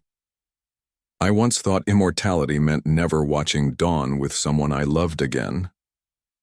She turned. And now? He tilted his head, listening to the distant ridge where wolves howled lullabies. Now I think immortality is what you carve from the hours you're given. Tomorrow is just another block of wood. She crossed the room and sat beside him. Together they watched the bonfire's last sparks drift above rooftops. A new hush fell, deep, peaceful, thick with unseen promises. Morning seeped pale gold over fields. Emilia woke first and slipped outside. Dew glittered on wheat heads revived from scarred soil. She inhaled deeply, catching earth's damp sweetness. In the distance, wolves padded along the tree line, sentinels content with peace. One lifted its muzzle and, for a breath, held her gaze. Gratitude pulsed across the distance like a silent drum. She nodded.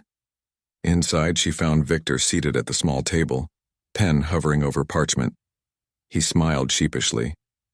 Teaching myself letters again. She poured water into a pewter mug and offered it. You spelled guardian with a second U. Extra protection, he joked. They laughed and the sound settled like sunlight on quiet water. They carried breakfast to the porch, more bread, slices of apple, tea sweetened with honey. Birds argued in the eaves. A squirrel scolded from a spruce. Victor gestured toward fields where townsfolk already labored, planting next season's spinach. They were ready to rebuild even before the rubble cooled. Because they had to, she said. Need is a good hammer, hope is the nail. He squeezed her hand. And love? Love is the house we build with them. She met his eyes, steady and sure. The wolf stirred contentedly. He leaned his forehead against hers. Words breathed between them, quiet as falling seeds. Then let's plant it deep. She closed her eyes and answered without voice. Her heartbeat thrummed assent. Morning unfurled above, wide and bright, canvas for seasons still to come. Together they sat, letting the sun paint their joined hands gold, while beyond the rooftops of Blackmoor, the gentle howl of wolves blended with children's laughter, marking a new history only beginning to write itself.